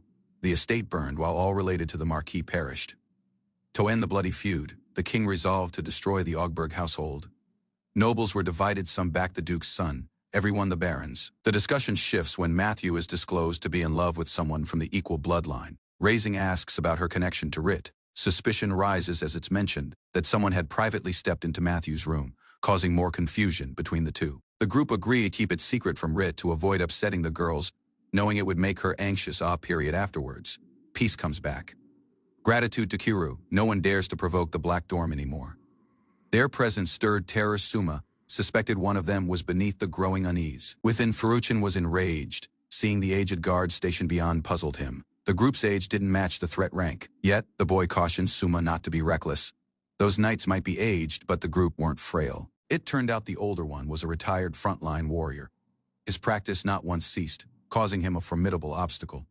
Suma recognized the reality: the man's power surpassed the average student's, causing him a silent guardian few could defy. During a practice session, pupils launched their attacks with assurance, shouting and striking hard, aiming to pierce through their opponent. The group's enthusiasm backfired as the armored warrior countered with a crushing shield bash, sending one flying. Panic erupted while the group were outmatched. Suma applauded happily from the sidelines, amazed by the knight's Galahad, while Joni, who easily dominated the sparring. Though the pupils lay scattered while exhausted, one expressed gratitude for the valuable experience the ridicule battle offered. The boy addressed the team, urging them to use their abilities wisely, not relying solely on raw power. Practice resumed, using criticism out of the knights. They noted flaws in the pupils' pacing and energy control, including Suma's. Suddenly, one of the instructors shouted to Suma directly, encouraging him to step up and challenge them himself. Seizing the instant, Suma activated the boy's ability Lightning Bagudo and readied his dual swords with a confident grin. The boy lunged at the armored warrior, engaging in a fast-paced duel, striking with accuracy and speed. Following dodging and countering, Suma discovered an opening, determined to land a decisive blow as the battle reached its peak. As Suma sealed in for a strike, the warrior abruptly extended his weapon mid-combat, catching Suma off guard. A direct struck landed squarely upon Suma's chest. Knocking the air out from him, the warrior coolly remarked upon the missed opportunity. The group paused, swords near each other's necks. Both acknowledged each other's strength, ending the match within mutual respect. Following that, the aged knights ramped up the pressure, mercilessly overwhelming the rest of the pupils in brutal training. Afterward, Suma reflected on the date with his companions, sore but satisfied that they'd grown stronger through the pain. As they came back to the quarters, Suma suggested gathering everybody at the common room. His companion yet had to meet his older sibling. Suma teased him on the way solely to discover that his sibling had invited him to join the government, being the family's heir. Suma disclosed he arranged different surprise, hinting at a repeat of his post-test gifts. Afterwards, the pupils erupted with excitement as they unwrapped personalized black arms, surprised at the thoughtful gesture. Everybody admired the gifts with their names engraved, realizing Suma had yet anew outdone expectations. Suma confidently disclosed the black weapons were his personal gift to everyone, stunning his peers with generosity. He clarified the arms were durable, ideal for handling bonus skills without risk of breakage, showing he'd considered their growth seriously. Gathering them all, Suma questioned how numerous had acquired bonus skills since enrolling. The number had risen to 8 within just 3 months. Though the boy projected a steady pace, internally he understood that was a falsehood. They could progress much faster. The boy rallied the black class, inspiring them to join and rise, becoming the wall future nobles would have to overcome. Suma lifted his black blade with pride, declaring it a symbol of unity and resolve for their entire class. Excited cheers trailed. The pupils admired the group's matching arms, feeling inspired. Yet Suma softly worried if his remarks had sounded too dramatic. In the middle of the celebration, the boy observed Rit was missing. The boy questioned Suin but got no replies. Elsewhere, Rit rested solo on a garden bench, her mood heavy with anxiety and reflection. Haunted by Matthew's obsession and the girl's mother's assist to escape, Rit feared being caught and dreaded what lay ahead. Though Rit's chances from inheriting the Ogberg title were slim, the girl acknowledged that it wasn't entirely impossible. The household had been wiped out. The girl feared exposure. If nobles uncovered the girl's existence, it could reignite deadly power struggles. She challenged why she should hazard anything. Rit assumed the nobility would eliminate the girls without pausing. Remembering her dying parents' advice, she was encouraged to locate real friends to trust. Now, watching at Suma, Rit recognized she had discovered someone someone who wouldn't leave her alone in this world. Amid her inner conflict, the girl sensed joy. Suma's kindness reminded her the girl didn't have to carry anything solo. Rit recalled her mother's lessons about the worth of funds, having saved diligently since her time at the Marquis's house. But following meeting Suma, the girl sensed a shift in values, one that made her question her previous priorities. Stepping beyond to clear her head, Rit recognized how much she'd shifted. Her views were not anymore just her own. The girl stumbled upon Francis fixated on an erased notice board, the boy's expression unreadable, suspicion stirred. Confronting him, the girl insisted replies. Was the boy not anymore pressuring the black class? While what precisely was Matthew planning coming? Strain on black class had abruptly ceased, prompting uncertainty. A firm explanation trailed winning by any means, was the solely aim duty shifted swiftly. One learner was commanded to carry out the plan without pausing. Hidden beneath a tree, panic surged. Suspicion became something malicious was unfolding and steps sensed urgently necessary. A textbook from the elite white class is handed over cautiously, signaling the begin of an unexpected job. Following thanking her visitor, the maiden is departed alone. The chamber drops secluded as she prepares to examine the book. The girl flips through the sheets, rapidly noticing a series of numbers and scribbled texts that seem deliberately arranged. Following the instructions, the girl pulls out remarks from specific sheets. Each reference grows part from a hidden notice. The notice explains a shocking truth, one that sends her rushing outside, heart pounding in astonishment. The girl overhears a disturbing scheme. Someone in black class is marked as a target for elimination. Wary as considering warning Suma and the everyone, she understands doing so might disrupt their focus on the martial arts tournament. Conflicted, the girl imagines the cost, injury, or death would be irreversible. Yet even losing the tournament could be twisted to justify Suma's expulsion. Strain mounts as the girl debates rallying the pupils to convince Suma to leave for everyone's safety. Tears fall. Confronted with a heartbreaking choice, the girl clenches her fists, refusing to betray Suma or abandon her principles. Tears stream down her face as she asks why Suma, who functions harder than anyone, is handled so unfairly. The girl wipes her eyes, feeling powerless as she observes Francis from afar, unsure how to protect him. The secluded evening proposes no comfort. Surrounded by laughter, the girl senses isolated, frustrated by the world around her. Memories surface Francis, full of conviction, rejecting the cruelty of aristocrats and vowing to not once support his father's trail. In answer, the maiden softly teases him, revealing her belief in his good heart, despite the pain he carries. Francis protects his body, insisting he won't support his father's immoral path. Her sharp retort asks the boy's readiness for change. She challenges him straight, telling him that surpassing his parent is the solely true way forward, both as a person and a noble. The notion surprises him. For once, he considers that overcoming his father might define his future. With fiery resolve, he confirms his belief in his body. She smiles, telling him not to waste the strength he beforehand keeps. The group's playful return keeps ending in laughter. That day, two children unknowingly sowed the seeds from a deep bond. The group proceeded exchanging letters, promising to meet anew. Yet by afterward, Matthew was beforehand changing. At social gatherings, Matthew remained out. The boy's charisma and leadership marked him as a genius, with a special gift known as the Great Contractor. Thinking in the girl's own role, the maiden steels herself. The girl's solo sense is responsible for what must be done. Determined, she heads with resolve, labeling Matthew's name silently in her heart, knowing what she must ask. Her decision is firm. The girl favors Matthew to forget her and avoid involvement with Rit and the black class. Amid the threat, she moves forward, determined to protect Suma, even if it means risking her life. To her shock, the maiden ahead of her explains a hidden truth, calling her by her full name. Farit Lancia Augsburg. Taken by surprise, she asks how her identity was discovered. The several maiden coolly replies she's known since enrollment. She describes anything plainly. As long as Matthew fixates on her, he won't leave black class alone. Panic sets within. The girl insists to know how her secret was exposed, and whether anyone else understands she's been pretending to be male. Startled by the revelation, the girl learns someone else understands her secret. The initial maiden admits it was her since she looked kind of cute. Eliza moves onward, revealing she understood all along. A conversation with the girl's sibling had uncovered anything. The group's talk had drifted from taxes to household ties, leading to Eliza's studies about the Hornet and Augsburg connection. The youth describes his suspicion, noting her age and resemblance to the supposedly deceased daughter of the Augsburg home. Rearward within the dorms, concern had beforehand been growing. Everyone observed her distress and arrived seeking answers. Departing the quarters in a rush, Eliza discovers her, worried.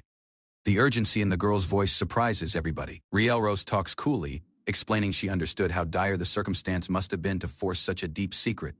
She arrived since she wished to help, Their shared concern guided both girls to search for the girls jointly. United by resolve, the group exchanged information around the yellow dorm. With gratitude, the girl makes a sincere favor, urging for permission to pass and speak with Matthew. Wyatt hesitation arises. The group question whether speaking with Matthew is really necessary, fearing the consequences.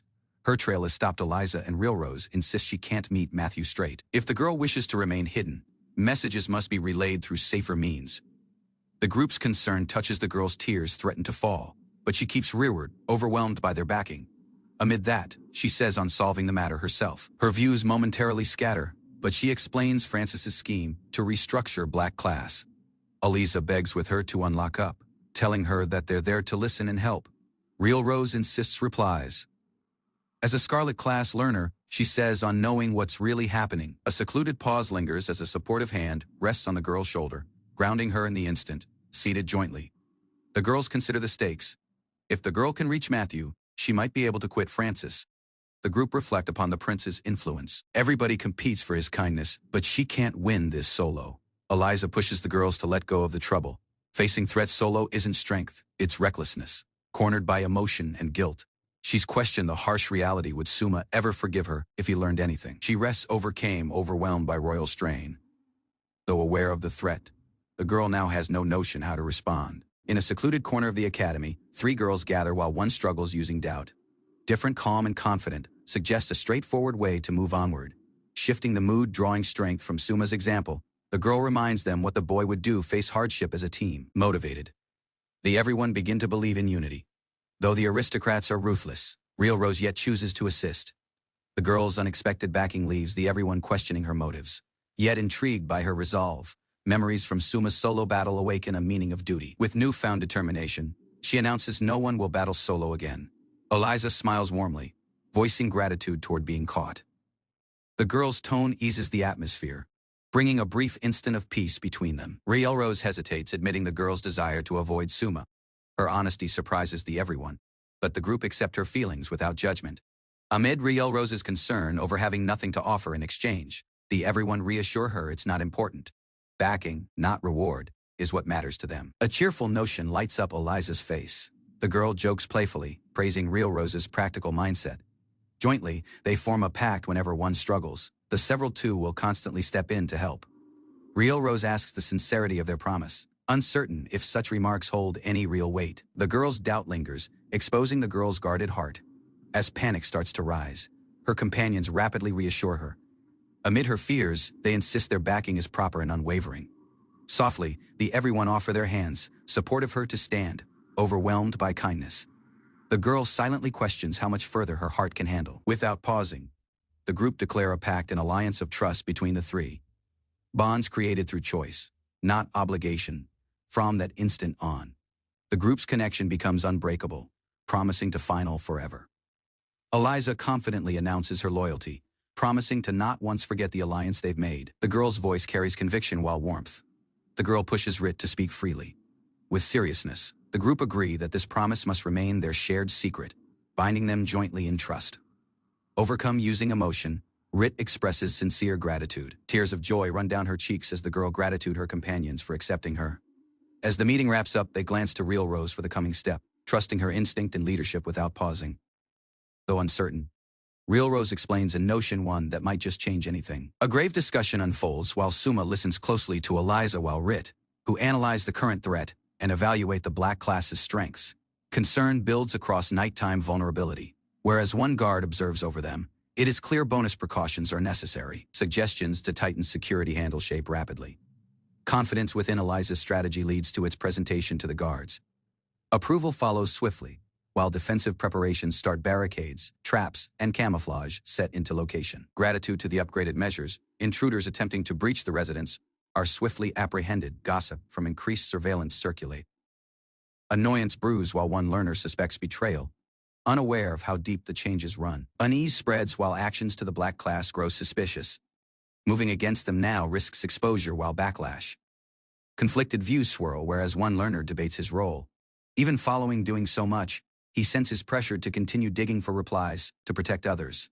Annoyance mounts while isolation sinks in. Trust stays out of reach amid each effort made so far. Failure leads to scolding.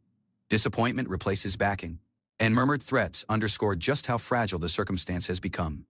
Tears fall softly. Using eyes full from regret, Francis receives one final warning: do better or face the consequences. Head bowed, Francis masks the boy's pain, brushing off concern with a secluded dismissal. No explanation, just silence while retreat. Suspicion builds while further individuals are apprehended. The pattern isn't random while asks start to form. Uncertainty deepens, vandalism hits classrooms, whereas guards keep appearing within odd places without warning or cause. Fearing a potential terror threat, academy officials escalate precautions, positioning guards throughout the campus within answer. With tensions great, some peace comes back, dorms remain untouched, and tournament practice keeps, giving pupils a brief sense of normalcy amid uncertainty. A reckless suggestion to begin fighting one different is instantly rejected. The notion sparks chaos, drawing a loud emotional outburst. Confidence fuels the team's resolve. Whereas one says on driving forward, another uncovers that their rivals possess additional skill perks. Orders brought, the boy strolls off with relief. Moment to relax ahead of the coming challenge arises. Gossip circulate regarding a rare, deadly mushroom. It's valuable yet risky, sufficient to kill if mishandled. Information flows freely. Even adventurers confirm its worth. But some would dare hazard the group's life for such a perilous reward. Empty pockets while rising prices weigh heavily. Following spending anything on weapons for the group, even basic funds are gone.